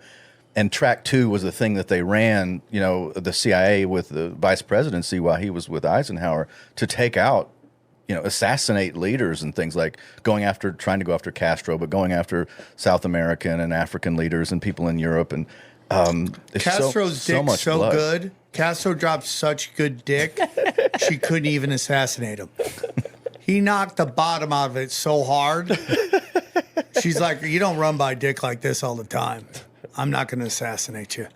You just got to let me come back. So funny. Right? Because she was there. Trudeau's dad. Oh, that was his job? Justin Trudeau. Well, no, I'm saying. Well, yeah. You look at her, she is staring him with cocks out behind. Absolutely. Have you ever seen there was a great video somebody put together of her just like putting her hands on him, and I just, Fidel, and then you see like pictures side by side. I mean, come on. I just think that is what they do up there. Is they all just bloodlines. And it's even like just like a festival of cucking, where like they do these eyes wide shut parties, and if your lady gets pregnant, you raise the kid like it's yours, and they all do it to each other. And they're going to set them up anyways. I mean, like nobody thinks that. I mean, some people think that Prince Charles. No, there's Andrew and William, that they think Prince William is Charles' son, but he doesn't. He looks like that. You're talking about Harry and William, right? Which one's the bald one? William. Some people think William is like that. Here's that the text of that letter that Trump is supposed to have sent. It says voiceover at the top. There must be more to life than having everything. And then it's like a script between a fictional script. It says, Donald, yes, there is, but I won't tell you what it is. And then Jeffrey responds, nor will I, since I also know what it is. And then Donald, we have certain things in common, Jeffrey. Jeffrey says, yes, we do, come to think of it. Donald says, enigmas never age. Have you noticed that? And then Jeffrey says, as a matter of fact, it was clear to me the last time I saw you. And then Donald says, "A pal is a wonderful thing. Happy birthday. May every day be another wonderful secret." If he really sent that, that's just damning. He's a creep too. Yeah, I think we know he's a creep, but like how much of a creep? Like maybe as bad as it gets if he really sent that. That's pretty evil. But he's suing, and he has pulled out all the stops to prove that he didn't. I mean, he's like he's really going hard, saying this is not. And do you? He had pictures and stuff. Like, do you imagine Trump drawing pictures? Probably not, right? Like, I mean, I wouldn't doubt it. maybe somebody else did it That for could him. be a forgery. I mean, it's definitely in the realm of Wall Street Journal's possibility. got to have some balls though to print it. But They that's don't a know it. suicide note if for either of them, for either Trump or the Washington. 2 men enter, one man leaves, That's it. Yep. and whoever's wrong on that isn't going to recover from that. He ever. could own that place if they end up proving that they knew it was or should have known that it was a forgery and printed it. He'll end up owning the fucking Wall Street Journal. Well, think about the larger question, and that is, why didn't this come out before? Yes. Yeah. I mean, all of the sleuthing and all of the all the detective, where everybody looking for every chink in the armor, and then you get to this point where the zenith of his power in a second, to coming back for a second, the first time since Grover Cleveland. You know, Grover Cleveland, he had a second term as non-sequential. Yeah. The only other president. And I just look at that and wonder, what does this mean? That's what Sam's always saying. It's the height of demoralization. It could not be more demoralizing. Yeah, everything must be looked through the lens of demoralization. They are trying to demoralize you at everything. It's G. Edgar Griffin's pressure from above, pressure from below. And it's doing that when they release, when all these Western countries release child molesters, murderers, they don't make them stay in jail if they're of a certain ethnic group. And that's demoralization. So now you don't feel on the streets, and then you feel safe on the streets, and then you don't feel safe that the politician's going to do anything about it. And that demoralizes you to the point you beg them to save you, which is martial law. And you know, we ran the what was his name? The former CIA guys, Sean Ryan. Oh yeah. We ran his clip, and you know, he didn't ask. I guess he asked him some hard. Well, via Rogan, I guess. Like he had the out of like, hey, I got a text from Rogan. Let's ask this question. You know, but I mean, like, this guy walks around like nobody knows all the stuff that he did. Yeah. And it's just like, how do you think you're going to run? How are you going to grab the South? If you don't get the South, you're never going to win an election. He has no chance getting this out. Where do you think Ghislaine ends up? I think they're going to get her out. A demoralization. Dude, Her that and would P. take, Diddy start a new Imagine. label. I mean, that would take Trump though, like you know, giving her a pardon, which would. And then it's over. I mean, yeah, it's over at that point. I think whatever MAGA was intact is over. I don't think America First is over, or nationalism, I or don't anything either. like that. But it's taken. I mean, this is a huge blow to that. It's funny. I saw a tweet today where one of these liberal, insane people was like, I guess Gen Z turning conservative lasted like half a year because it showed polling that their support for Trump had gone way down, and then everybody was like, no, you're misreading that completely. Yeah. They're actually more extreme on this issue than you realize. Yeah. And they don't. You can't And capture that. Johnny, I said that like what? Like 2 months into Trump's Well, it was term. Gen Z Republicans, to be fair. Right. But, yeah. I turned 2 months into Trump's second term. I go, dude, this Zionist thing's going to cost him his base. And I got yelled at by a lot of great content creators. Were like, are you high? Did you relapse? Did you do all that shit? And I go, dude, I'm watching it happen, man. It's like he's going to lose his fucking base. And, you know, Fox News just got busted lying about his poll numbers. Wait, what were they? Fox News was inflating his poll numbers, saying he's doing better than he is, and he's not. And that's why this Obamagate shit's starting to come out again, which we know will result in nothing. It's like you'd be in jail. You know, that was such a moment, and we're right. I mean, it was so masterful, the buttons that he was able to push. I remember watching in the primary, the Republican primaries, 2015, 2016, watching Trump. He was on live television talking about Ted Cruz's dad, Rafael Cruz. He's like, and where was he, during the death of JFK? Like, he was insinuating, it's like a National Enquirer, story about. There's pictures with him next to Lee Harvey Oswald. It's but he called it out. I mean, and he goes, well, I just want to know where he was during the death. That's what he said. And I watched that live. I go, holy hell. This is uncharted. And the same thing that happened was when he said about McCain. I like people that weren't captured. That's crazy, dude. Like the balls on him. I'm like, that was a reflexive, no thought, just hit back, hit harder. And it cost him nothing. I said, this is going to be something different than we've ever seen. And Tucker Carlson said this, and you don't have to be a huge fan of Tucker Carlson, just recognize he's right. He wrote that book, Ship of Fools. He said, happy countries don't elect Donald Trump. Happy countries don't do that. We're not a happy country. There's so many things happening to us, and whether, the average person has to work so much harder to get ahead, just to put food on the table because of that currency issue, which, that's my wheelhouse. And they can't keep up with everything that's being thrown at them at once. Even content creators, or if you're in this business, like I do a weekly radio show. I used to do daily radio. I can't do it. I have too much going on because in order to stay up with everything, just to put that in your mind it's a daunting task. They're throwing so much at us at one time, running Psyop on top of Psyop. And the whole thing with the Obamagate thing is that it is a giant issue. Is that Russiagate? Well, it's Russiagate in the fact that this sets the precedence to say that Russia hacked the election. Just the forgery. Which I got in a big argument with Dylan on Conspiracy Social Club. He's like, they never said it. I go, they totally said it. This is what I do. This is like, that was one of the big things that I was about? Really like early on. If you watch my first appearance at a Jimmy Dore Live, right? Dude, I broke it down for him. The whole thing from Stephen Helpler or Harper, whatever, the spook that was teaching in England at the time, was an old CIA spook who helped spy on Jimmy Carter for George Bush. Stephen Helpler, I think is his name. I broke it all down, and it is worse than Watergate what they did. It's not even close to Watergate. Watergate, what we're sold on is that he was just trying to get a head up on his competition. That's what we're sold on, right? But the truth of the matter is that was about escorts and shit like that.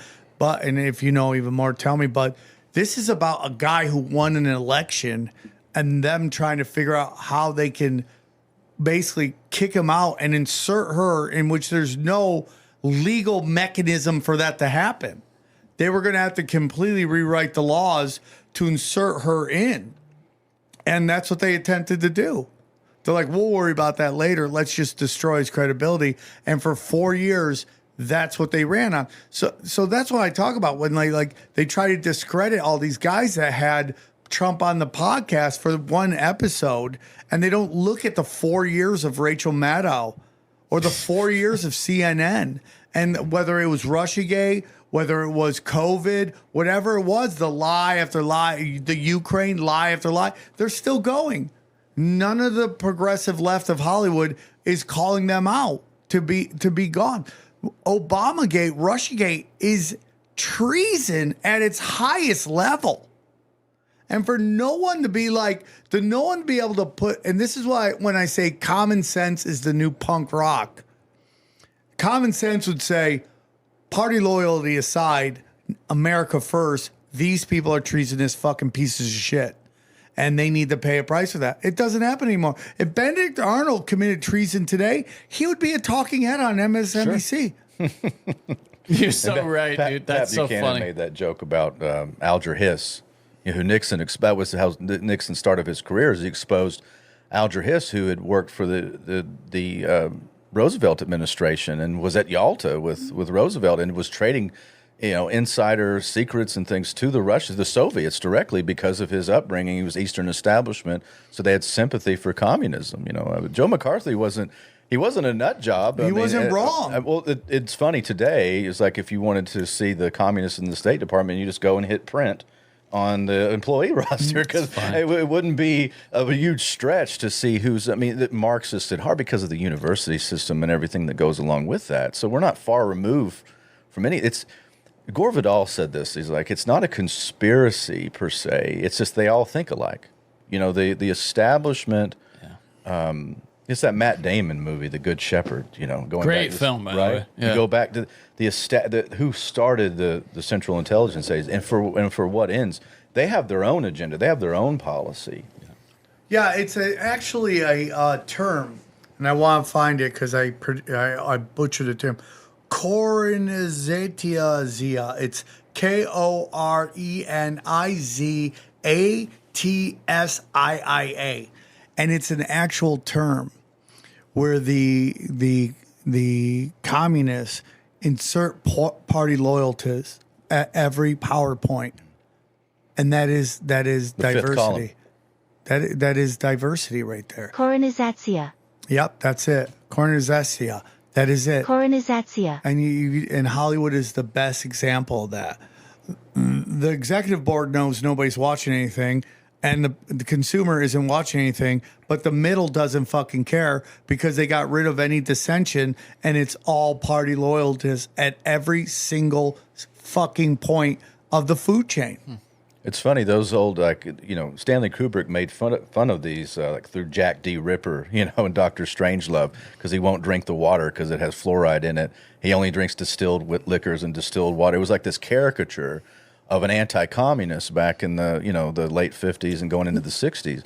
But a lot of those old Cold Warriors were right about a lot of stuff. It was the implementation of the intellectual seeds. It was the Frankfurt School. That's where you get like the intellectuals that were kicked out of Hitler's Germany in the 1930s that fled to the United States that were welcomed here, and they set up shop. And this is cultural Marxism. That's where you get like the acid of modernity has been accelerated. You know, we rarely had any time in between the startup of this country and the Industrial Revolution to have any civilization in between. We just got robbed of that because of these psyops and things like the implementation of communism by other means. That's what the Frankfurt School figured out. These were ardent Marxists, and they didn't like the Soviet Union. They agreed with Trotsky more than they did with Stalin. They believed that, yeah, you could take over, you could have the Bolshevik Revolution in Russia, and you could control from the top down, but the people's hearts and minds weren't captured.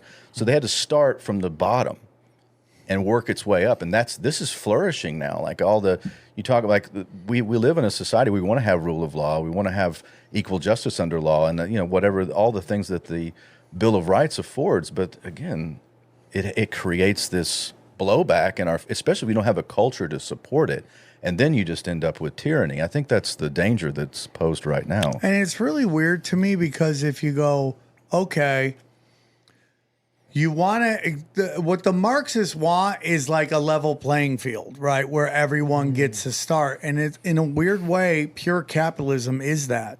Pure capitalism is if you work hard enough, you have the right idea, you can flourish. But they don't want that. They came here and they realized that it was so good they were never going to flip it. So their whole goal was, let's decay it from the inside. It's like Cloward and Piven. You get the Cloward and Piven system is just to make things so bad that the system collapses in on itself, and then you can insert your ideology. It's like you have to put this poison pill into our culture to create what is happening now. So it all falls apart. You don't have that moral strength and fiber. It's like if you think about somebody like George Washington, you had, after his presidency was ending, you know, Mad King George III said, if George Washington goes home to his farm, he's going to be the greatest man who ever lived. Because they'd never seen anything like that. That's where you have the Order of the Cincinnatus, based off the Roman general Cincinnatus, who was called to serve, came and, you know, took over the army, fought the battles, won, then went back to his farm and relinquished power. Now we have people seeking power for its own sake, and I think that's because it's a lack of any sort of character. If you look around, you go to Washington, D.C., you want to delouse yourself. You want to get away from that. Like I ran for Congress. I got to be really good friends with the last World War II veteran in Congress. His name was Ralph Hall. and Texas guy. I've been a Blue Dog Democrat, then switched to Republican. I got to be really good friends with him. He told me how a lot of things actually worked, and he was one of the last old school politicians that could run on a low budget, just go shake people's hands and drive around the district. Man, you can't do that now. He got beat, by the way, and they'd send me out to do debates with a guy named John Radcliffe, who's now the head of the Central Intelligence Agency. So, Dude, that's crazy. yeah, they'd say, and I like John. I met him. We were in meetings, with the Dallas Morning News, and I remember being with John in the Dallas Morning News, and they said, "No, John, you're the only one here that's actually taken on terrorism in the group of candidates." And I go, "Well, I was in 3 foreign," but they were talking about his time in the Justice Department. They just totally ignored me. Yeah. And they looked at him, and That's the Ross Perot debate with Clinton and George Bush, that they just ignored him. Just ignored, yeah. And I learned a lot from that, though, and we're just in a different era, or error, if you want to put it that way, where it's gotten so bad, and the money that it takes to just be part of that club, and Congress has abdicated so much of its power. Those mechanisms have to work themselves out. I don't think that you should. What do I say on my show? If the Tower of Babel's falling over, get out of the way. Let it fall. Yeah, just get out of the way. Quit trying to prop it up. I think that you can make a lot of, like what you're doing, and what people that are seeking truth and trying to make a business for themselves, and don't buy into the black pill movement that everything is, I can talk about the collapse of the dollar, but I think there's opportunity in that. I think there's some people that are going to get hurt, but that's history. I think that if you know what's coming, you'll be better prepared for it. You can't stop it. Nobody in this room can stop the changing monetary system or how that's going to affect people, but you can change how you view the world. You can change your thoughts. I think every day, I try to read at least 2 pages of Joseph Murphy. You know who Joseph Murphy is? You'd like him. He was an old writer from the 60s and 70s, and he wrote about the power of your subconscious mind and what you talk about, and how it's the imprint on your mind, all the words that you use and the visions that you have. Every word that's why it's magic. That's why it's called spelling. And I think that Whoa. You know that. No, now I do. Yeah, it's every word. I was talking to the Uber driver that took me over here. We were talking about that exact thing, and we said, "Yeah, you have a good energy," because I was talking to him about just the financials. He said, "But yeah, that's scary, but you don't say it in a way that's, beating people over the head. It's gonna be bad, That's crazy. Spelling is where you get that. I never even thought about that. Did you know that? Yeah. I mean, you've heard it, right, Johnny? You knew when writing is spelling? I mean, I know it's called spelling. Right. But spelling in is spell. Occult mysticism type of way. Did you know that? Yeah, right, Johnny? You've heard it, right? We've had someone say it a time or two. Yeah, I believe. Yeah, magic. Maybe I'm just dumb. No, we do. You do a lot of podcasts. I don't expect you to get. So do I. But Let me go through it. I want to ask you guys a question about McCarthy really quick. Don't you think his mistake was using the government to try to crush those people rather than just fighting bad ideas with good ideas? Don't you? I mean, because I'm talking about not people in government that were traitors, but people in Hollywood that were. What's your thoughts? And I have a thought. Yeah, I'm really curious what you guys think about that. Because I don't think that the government should be wielded that way against artists and stuff. I think McCarthy came at it from a moralistic way. He used the power of the Senate, and let's not forget who worked for him. He was really good friends. He dated the Kennedy's daughter, Roy Cohn, too. Yeah. Roy Cohn. I was going to get to that. But he was very well accepted. Very good friends with John F. Kennedy. As a matter of fact, when they voted to censure McCarthy, Kennedy didn't vote. He abstained from voting. That's how close the Kennedys were to McCarthy. And the Roy Cohn aspect, I've always wondered about that, because Cohn was his right-hand man. Bulldog. And you're almost like a setup in some way. That's where I was going to go. It was like too over the top. And then it was a guy named Welch.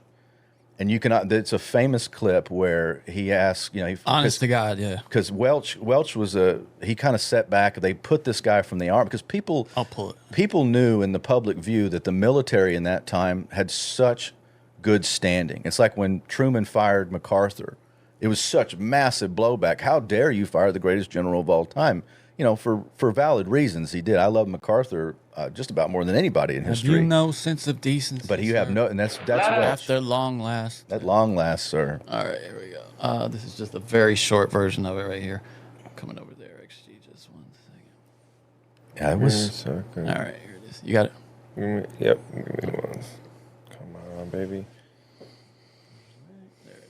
Let us not assassinate this lad further, Senator. You've done enough. Have you no sense of decency, sir? At long last, have you left no sense of decency?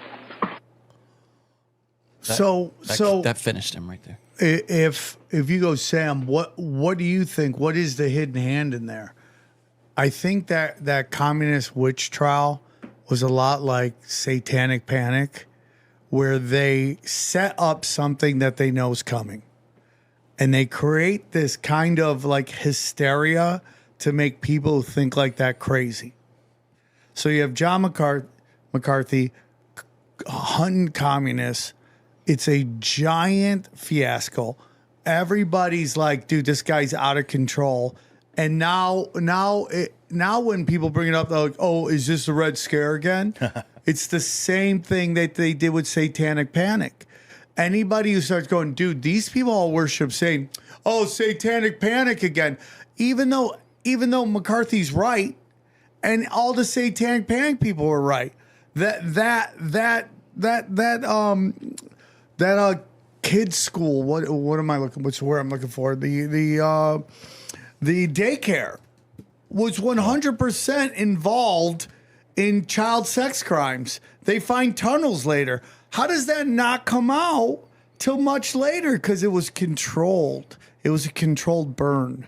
And, even the West Memphis 3, which if you talk to most people that have really studied it, not just read articles that the mainstream media wrote, but actually look at all of the police reports.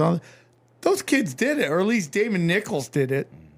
Damien Eccles. Yeah. Damon Eccles did it, But now when people start going, Nas X worship saying, Satanic Panic, dude. What are you, one of those idiots? And it's just like, that gives them the out.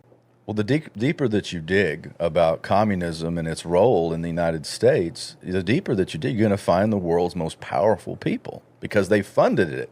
I mean, even the origin of Karl Marx is this group called the League of Just Men. That's a shadowy group that had ties to the House of Rothschild. Great podcast name there. We should bring back the League of Just Men. TM. Welcome to TM. We'll just get a little table, put a pin in that. But they had this shadowy group. My friend James Perloff, who wrote Truth is a Lonely Warrior, covered that. And so even Marx itself, I mean, you mentioned earlier, like, they're setting up a Hegelian dialectic. They use extremisms of Marxism and communism to buttress up against something like capitalism. And what you get is socialistic capitalism. You get what we have today, which is free enterprise for the poor and socialism for the rich. Yeah, 100%. Bail them all out. And you got in Texas, watching my dad build businesses and lose things, and I have to go through so much. Nobody bailed him out, and it's called kissing the pig. Whenever you got to lose your business or go through that hell, and you don't get bailed out. That's why I look at these so-called, these are government-funded people to get to the top. I don't think everybody at the top has been helped that way. And I'm not a classist. I think that there's people that earn their wealth, but on the majority, you see who has ties to Central Intelligence Agency contracts or government contracts and how they got where they were. They never really failed.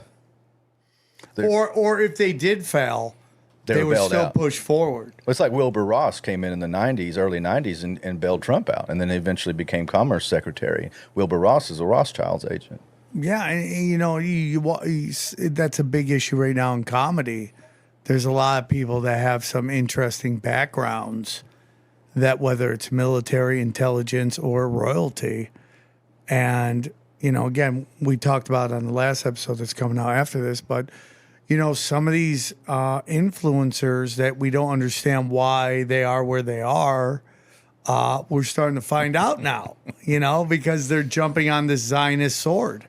And they have to do it because they were given all the cash and prizes to get to where they are. And the people who got them where they are is like, okay, this is our favor we're pulling in, or else we're going to just completely like the controlled demolition. Like you said, I remember being a kid, I'm like, who gave these kids these clout? Right. They're like 17 years old, they have millions of views. They were just waiting for them to call their moment here now. Well, Nelk's dad is associated with, he's basically either associated with or the lawyer of some people who get caught doing some treasonous stuff for Israel.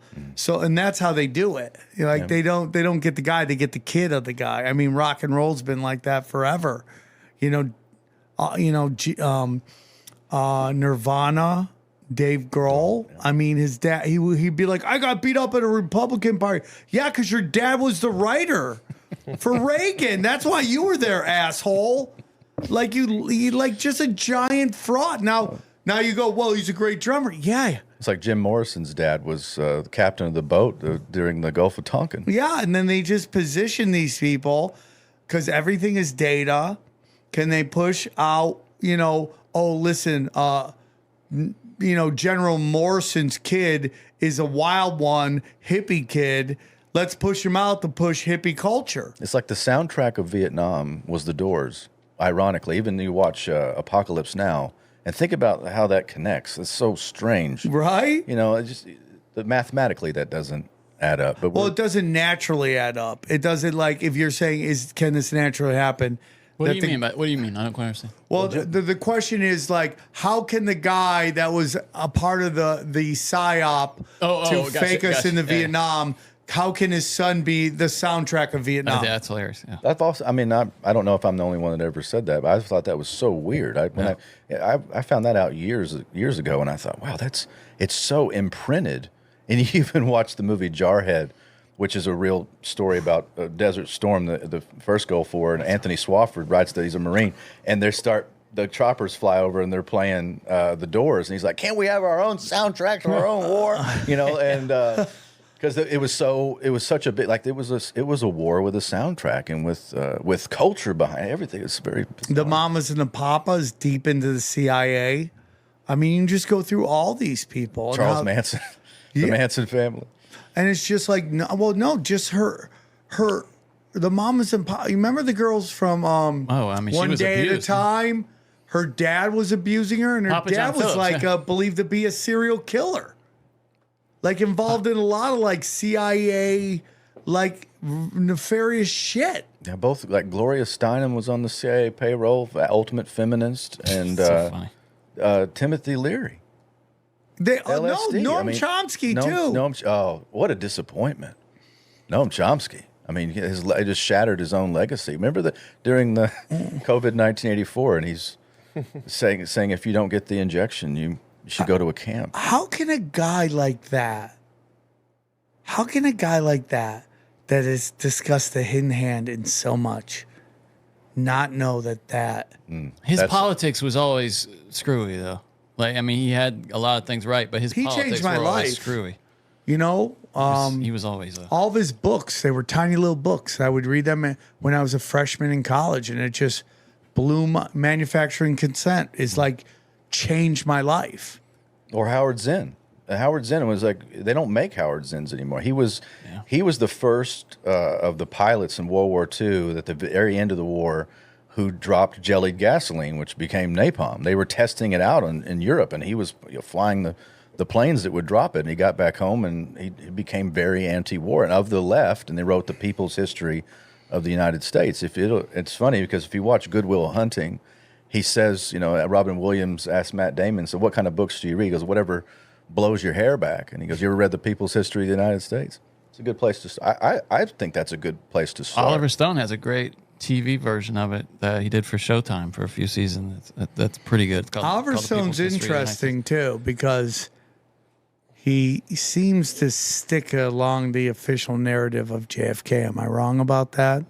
I mean, he made JFK. So he made the movie JFK, and he used Jim Mars as a consultant. I thought there was a lot of good that came. The movie itself Opened up the discussion. And there was more congressional investigations, and that's where they got the data dump, where you get the first view of what Operation Northwoods was.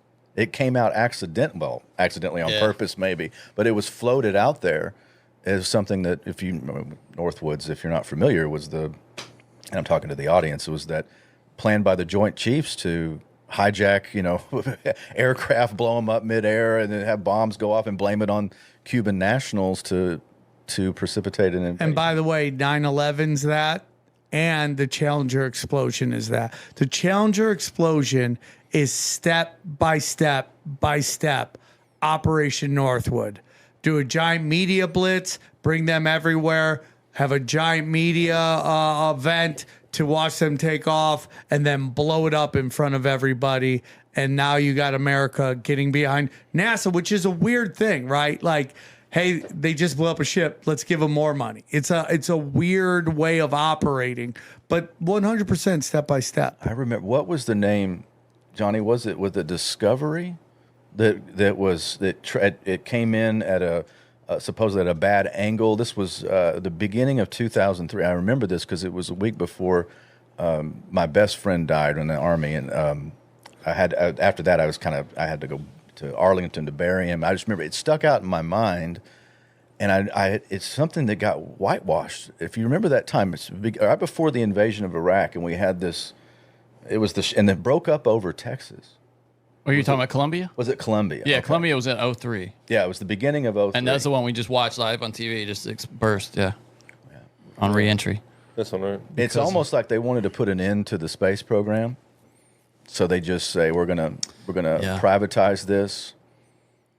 It's funny, in Russia, the one in Russia that they kind of stole the designs for is just if you can get to where it might be in like Kazakhstan or something, I don't know, in some desert, and it's all just there in a warehouse. The shuttle, you can go in and see it. I've seen people like sneak out there. It's kind of guarded, but you can sneak out there, and a lot of YouTubers like to sneak out there to get to it. And it's just it's like it was just abandoned one day. They left the whole space program. The Russian space program is just there in a. Well, the space shuttle was based off a warehouse. Nazi design. Yeah, for sure. Yeah, and then there was a famous NASA is based on a Nazi Did you ever design. hear the story? I forget what the plane number and what it was connected to, but did you ever hear the story about the plane that crashed in Canada that had all the special forces in it? And What? if you will you go to YouTube and look up Control Alt History? I watched a video for What kind of special force? American special force? Yeah, they had come back from a job, and they were in Canada about to come home, and for some reason, somebody was loading up bags onto the Was plane. it a DC-8? They were Gander in 85. They were refueling. Shortly after takeoff, it stalled, likely due to icing and being overweight, and crashed and burned. That's what they say, but in reality, go down. He's got It great was stuff. 248 Army soldiers, Yeah. nearly all from the 101st Yeah. Airborne, on a peacekeeping mission in the Sinai, plus 8 crew members. Is that right? But it goes deeper into like, were they involved? Yeah, that's it. And it's just this crazy ass because everyone thinks just they found were the video hit he with was a looking missile. This All right, 1980. This story's no, this nuts. is 80. All right, this is no, that's completely Flight 007 that you're thinking of. Is Flight 007 Is the that mission was of the shot Kite was flight? shot down over Kite. South Korea.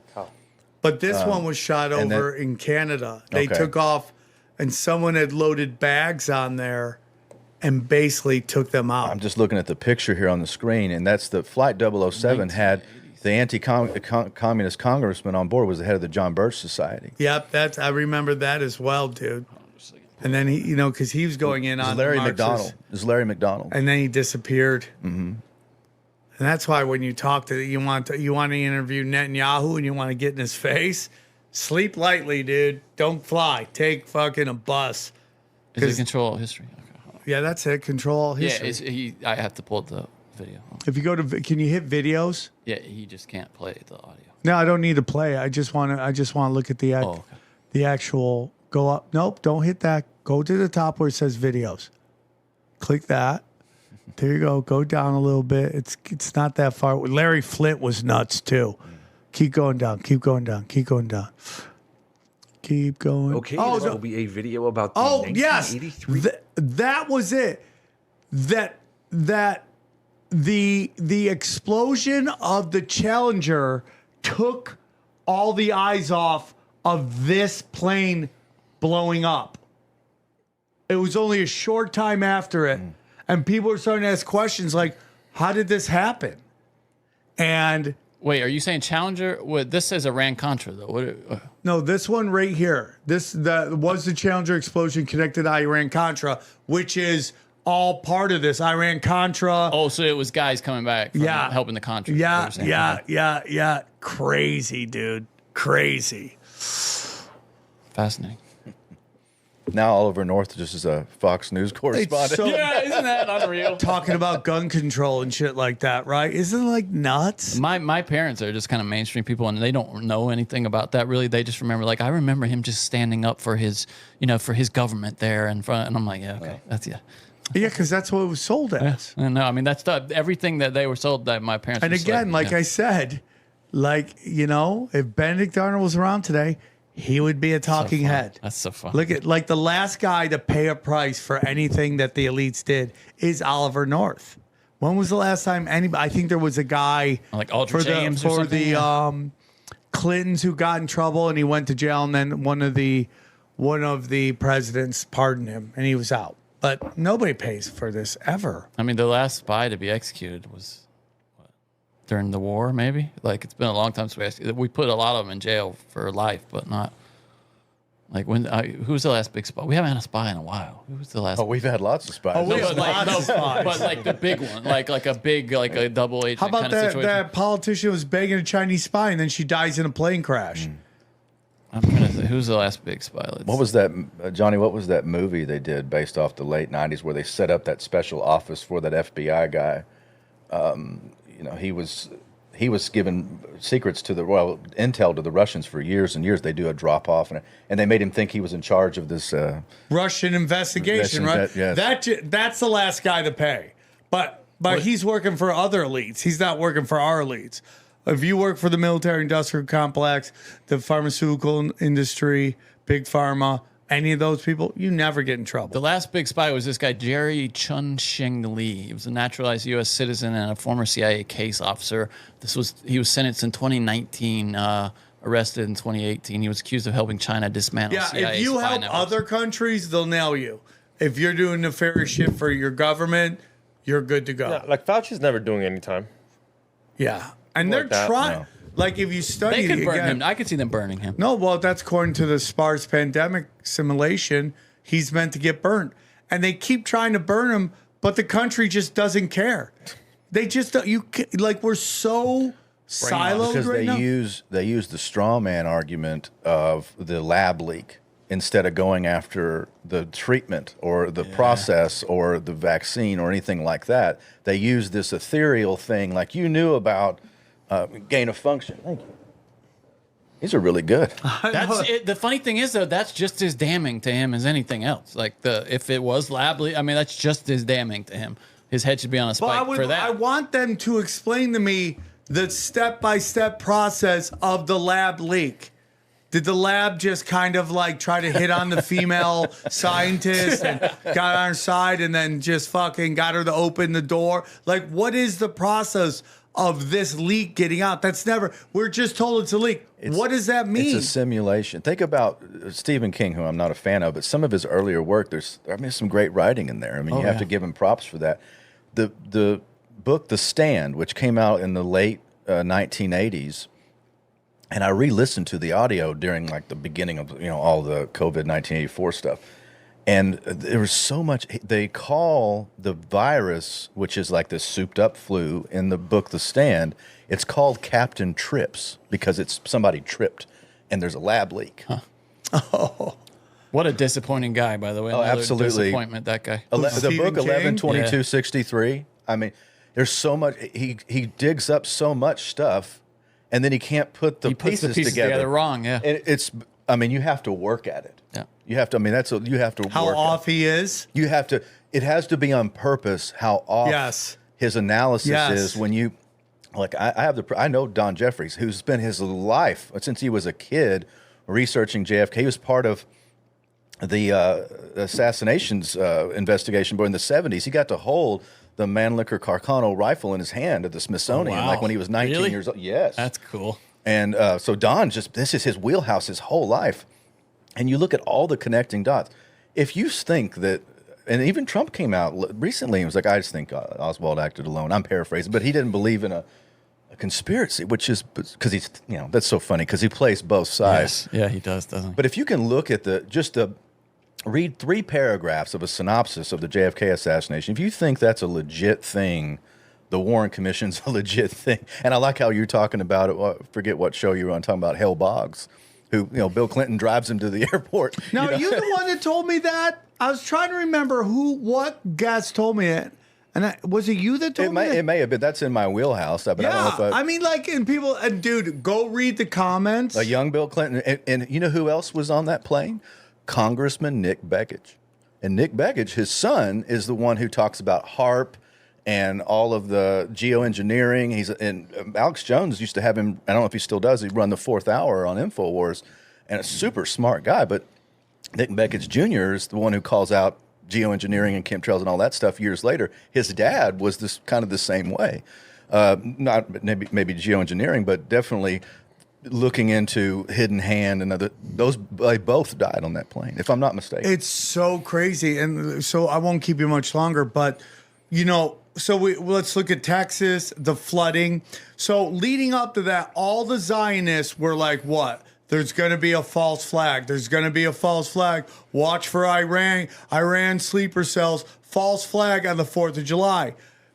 And the feedback is instantly, yeah, because it's Israel. Yeah, because it's Israel.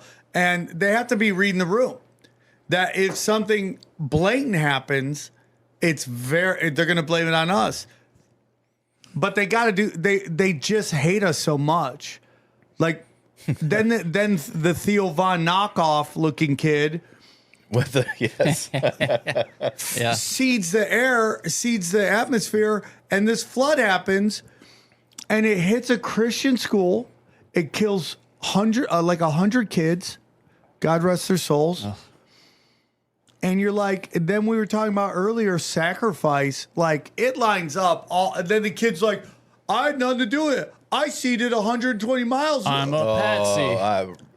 This great point. I'm glad you're ending with this, because what we talk about the politics or the Epstein stuff or whatever, the left versus right. They're literally terraforming planet Earth without our consent, with no oversight. We were not given a choice in any of this. You talk about the biggest crime that's going on before your eyes. You can look up and see they're doing it. Even normal people now are like, that's really weird. People you'd never think. To the point that Disney is now taking out Blue Skies out of old animations. Like, think about they're taking out old animation, replacing it with hazy skies. And now you're being gaslit. There will be a time, just like the Epstein letter, all the files, all that stuff will come out. Why are you still talking about geoengineering? Yeah. How is that kid not arrested?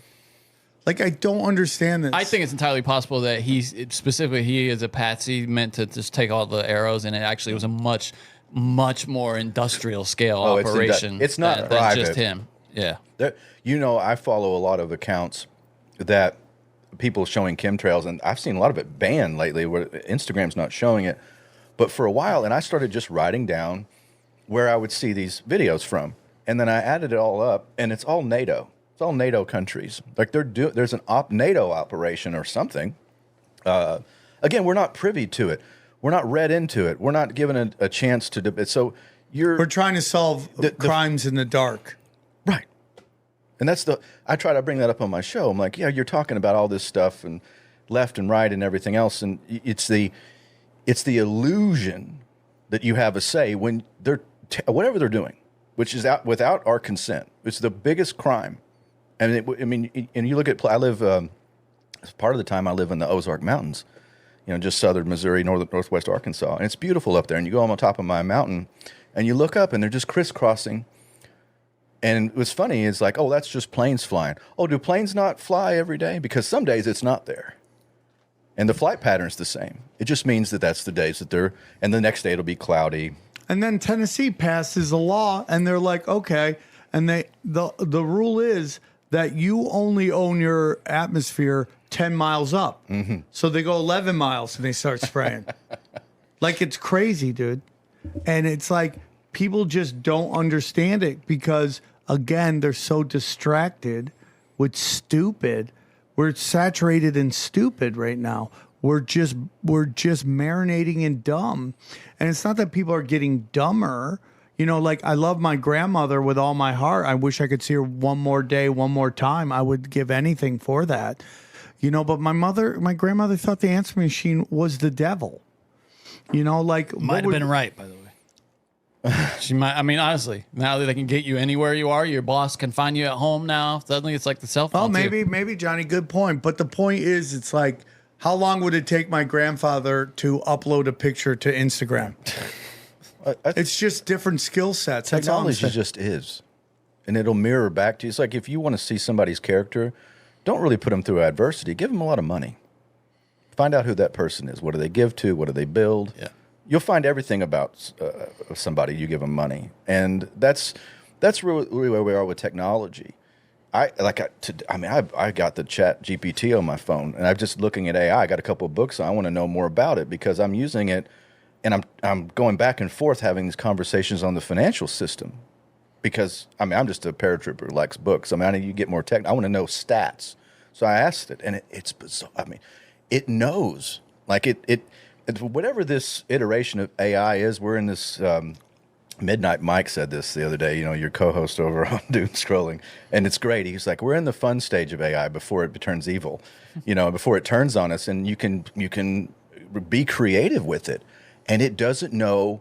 At least I don't know it, to truly censor itself, because I remember I asked an AI question a few months ago about the Federal Reserve meeting on the Jekyll Island in 1910, and it was like it's a conspiracy. Like it started listing out this conspiratorial activity.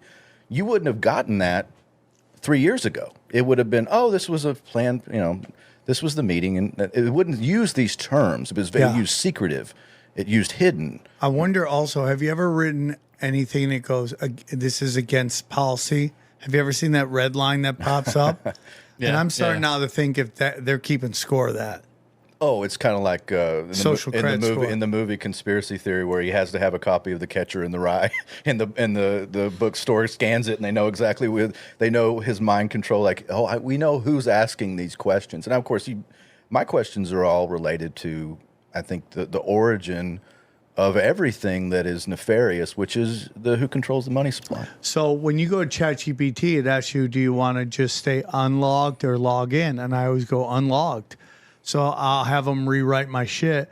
And then the other day I noticed it has every single fucking time I've used it, it's listed all there. I go, but I'm not logged in. How do you, like, you're not supposed to know, but somehow, because of my computer, you said, oh, this is him again. Let's put this over here. So when we have to put him on trial. Do you think this was released? They've had it for years. I mean, you go back to the movie War Games with Matthew Broderick, where they have the Whopper, and the guy puts it in the frame of his son, like it's called Joshua. You know, this AI that's going to run the nuclear warheads and all this stuff. Do you think that they just released it early, just to more confusion? It seemed like it was out of nowhere, and then we get AI. Yeah. I think Q was AI. I think Q was the predecessor to everything we're getting right now, because they wanted to see if Q could connect with people. You're so right. Right before AI became a thing, I mean, remember the Turing test? Like, we're so far past it, but the Turing test used to be this idea that the test for whether there was a sentient computer was essentially whether you could put someone in a room and then they would be communicating with that computer in, another room, and could they tell whether that was a human or a computer reliably? And if they couldn't, then it passed the Turing test. But we went past that, and they thought they were decades and decades away from that, maybe even a century away from that, and we went to that line in like a month now. Well, we're getting them old technology right now. That's the crazy thing. Yeah. This is the old version. Sometimes you log into something and then I still ask you, are you a robot? I'm like, dude, real AI can handle this real easy. Which ones are a bike?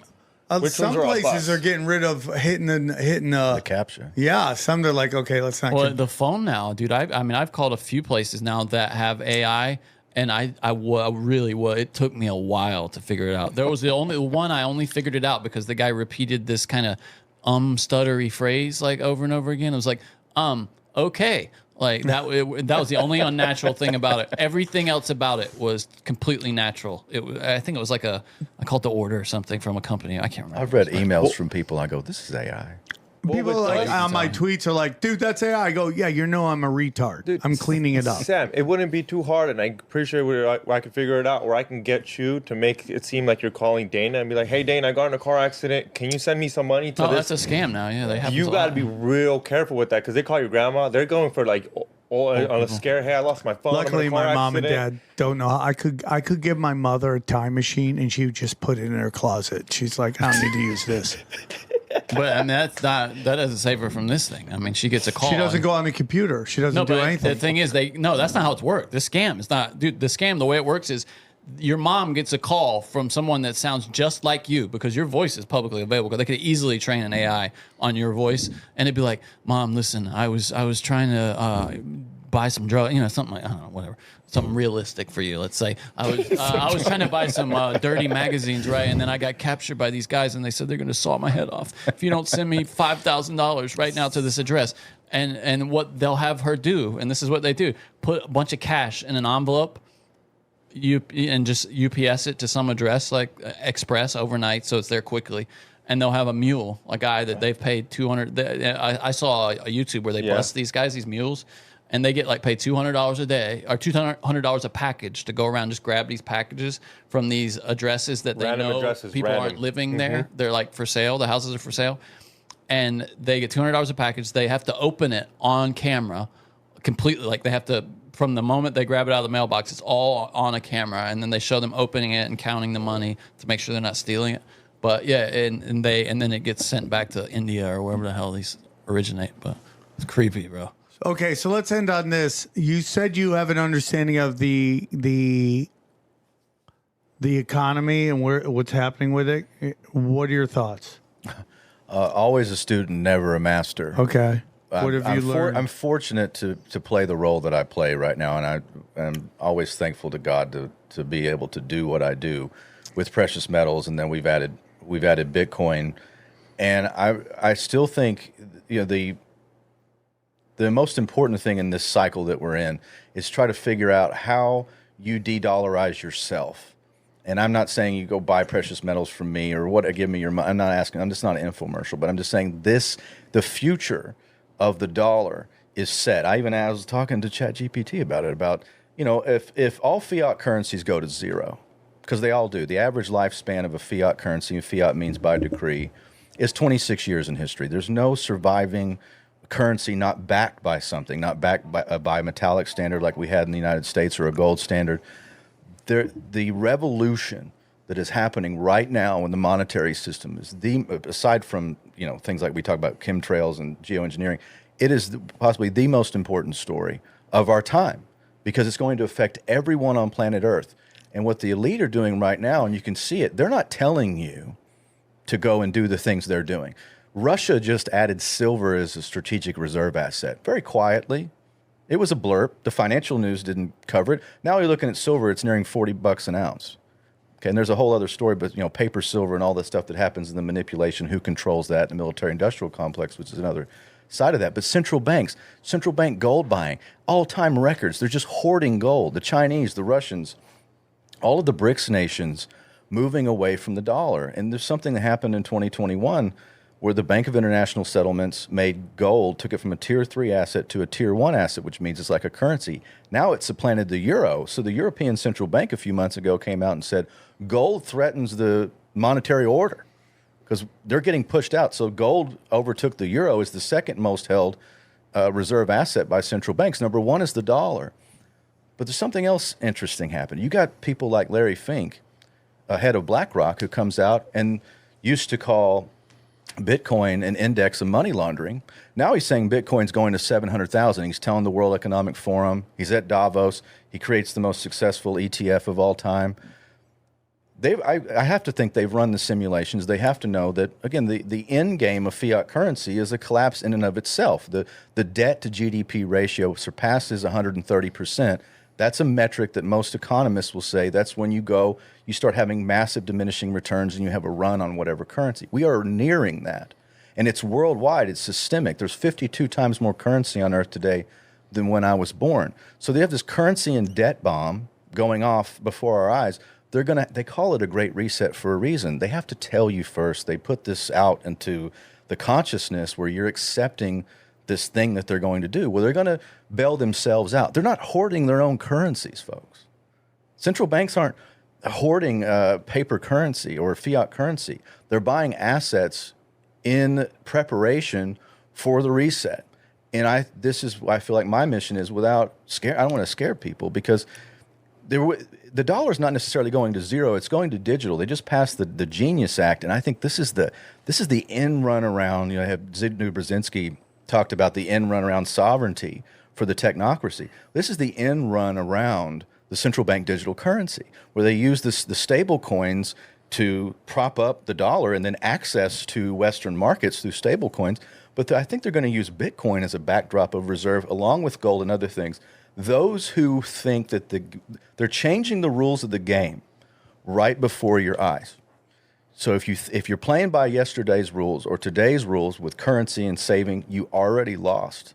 So I feel like my mission with things like Wolfpack, with a subscription service for precious metals, I designed that for every person. And I take the big transactions too, but the big gold and silver companies, they target a certain demographic. They're good at it. That's not exactly what I do. I said, let's flip it on its head. We do Wolfpack. That way you can just start like $50. You can start. It goes all the way up to 5,000. And now we're going to have the same thing with Bitcoin. And I say, if you have Bitcoin, you want to turn it into precious metals, I don't charge you a fee. There's no friction in between you using your Bitcoin to buy. I'm trying to make it as easy as possible for people to get out and off ramp from fiat currency into assets to prepare for, which is more devaluation. And it's a privilege to be able to do it. Thanks for letting me sponsor the show. I love it, dude. This has been a great episode. I'm sure I'm going to get my dick kicked in the comments for a couple things, because some people might get mad at nuance. But go to samtripoli.gold and use the promo code tinfoil and get it on the precious metals games. And I don't know how long you've been sponsoring me, or I think it's been a couple years now, but I've been doing the Wolfpack thing every episode. I mean, every month I get precious metals. I got to figure out a new place to put it. It adds up. Well, I can sleep pretty well at night. Anybody who started out with me a few years ago, you go look at your invoices. Go all the way down. No, what's the biggest one? The biggest is the Zen Wolf? Is the Zen Wolf. Man, I'd love to do the Zen Wolf. Wouldn't that be great to be able to do the Zen Wolf? It's from 2,000 to 5,000. And we also do, I added up where you can get a gram of gold. I don't charge you shipping, and I don't charge you a credit card fee. I'm the only guy in the business that doesn't do that. I don't charge. People get punished for having to use these systems, and I understand. So I eat that. I'm like, just buy a gram of gold. I mean, it's, if you stack it over time, the premiums will catch up to spot over time. I do that. I said that. We have you sponsor Cash Daddies as well. And we have, I talked about, like, my whole goal in life is when I'm on my deathbed, I'm just going to be like, here's my pot of gold to my kids. I bet you have some people who've done really well over the past couple of years, huh? Oh, there's people that, especially on the larger purchases, but so all the small ones too. But I think about some of those ones, those IRA rollovers I did for people like in 21. Baby. And they've got, the big ones. And I think, wow, you did really well. And even like metals that I don't talk enough about, like copper just hit its all-time high in futures. And I'll add this before we go, but copper hit its all-time high. Platinum's on the run again. Anything that goes up, it's the battle of infinite versus finite. And you got something like Bitcoin, who's, there's only really 16 million Bitcoin that you can ever exist. Because some of them are lost, most right? of it in Satoshi's wallet, and the ones that are lost, there's only like 16 million. Well, there's 22 million millionaires in the U.S., so not even every millionaire in the U.S. can own one Bitcoin. It's crazy when you go to somebody, hey, man, do you have Bitcoin? They're like, no. I'm like, what? What do you think of Schiff's? Or not even a piece of Bitcoin. What do you think of Schiff's point that it's infinitely divisible, though? So Peter Schiff, that because it's infinitely divisible, you can just have Satoshis, in fractions of Satoshis, that it's not really scarce. That's his argument. Well, it's measurable. I mean, there's 100 million Satoshis in each Bitcoin. That's divisibility. Because originally Bitcoin was meant to be digital currency and not necessarily a store of value. I mean, it was always meant to go up in value and become more scarce and more valuable. But the system and the mechanisms that push Bitcoin have changed a bit. But it's so scarce. I mean, think about that, or you think about something else. What I think is the outlier that people are so tired of silver because they've been all the silver bugs and gold bugs for years going, oh, it's going to go to X number, and I've heard this, and because I've been following it my whole life. But now I think that that time has come. Where do you think silver could go really big? Here's what I know. You go to the end of we talked about this last show, but you go to the end of the 1970s, going into 1980, silver hits $52.50 an ounce because the Hunt family in Texas, who deep state ties, or at least fought for deep state. I have a theory. I've read something about that story. I think I told you this. We talked. I looked at what they did, and they got punished. They got deep stated because they wanted to help Texas secede. There was, I believe, that aspect. They were. If you look at the movie Nixon, by the way, there's a character named Jack. He's played by Larry Hagman, who was JR on Dallas. He plays this guy named just Jack, and Nixon has to go see Jack on the day of the Kennedy assassination, of all things. And it's a nefarious meeting, but that was supposed to be the Hunt family, and there's a lot of cloudiness around their role and anti-Kennedy stuff as well. But they did something where they said, we're going to buy the physical silver, because they knew that when we went off the gold standard and we debased our currency starting in 1965, taking the silver out, that it was just the dollar, as and measured by silver is just going to continue to go up. And so they had these massive contracts. Well, they drove the silver price to $52, Sam, and now it's 45 years later. Silver has not reached its all-time high. It's the only commodity that I can find. What commodity has not had an all-time high in 45 years? So who's controlling it? Well, theories go, and I'm not the only one who thinks this, but there's 500 ounces of silver in each Tomahawk missile. There's a monster box of silver in each Tomahawk missile. J.P. Morgan Chase is the largest physical holder of silver in the world, and they were convicted of suppressing the silver price.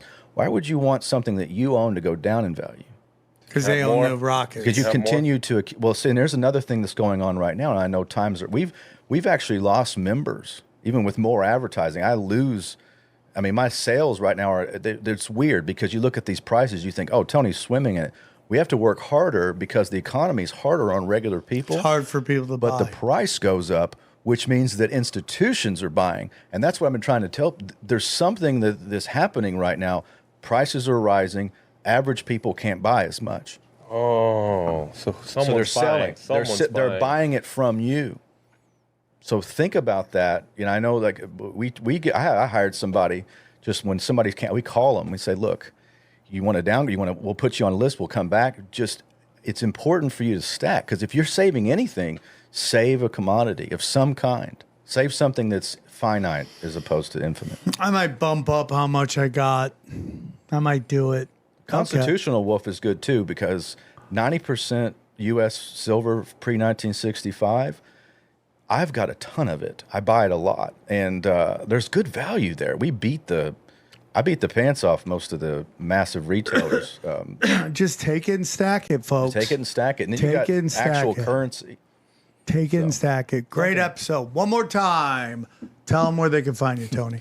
You can go to my website. My personal site is, you just go to tony.gold if you want to find my shows or contact me, and then samtripoli.gold for any of the ordering, or look at what Wolfpack is or what Wise Wolf Bitcoin can do. And thanks you guys again. Always a great episode to talk to you. It's fun. We just talk. It's always good to have those episodes where you're not going right into one thing. But so get in on it, guys. I'm telling you, if you listen to the show, this is important. All right, let's break down the episode. All right, guys, great episode. Real quick, go to samtripoli.com. Check out all my dates. Again, I'm going to be in Boston, Broadbrook, Connecticut, Kansas City, Chicago, Tulsa, Oklahoma City, and then I'm going to be at Skankfest. So go to samtripoli.com. We're having some internet problems right now.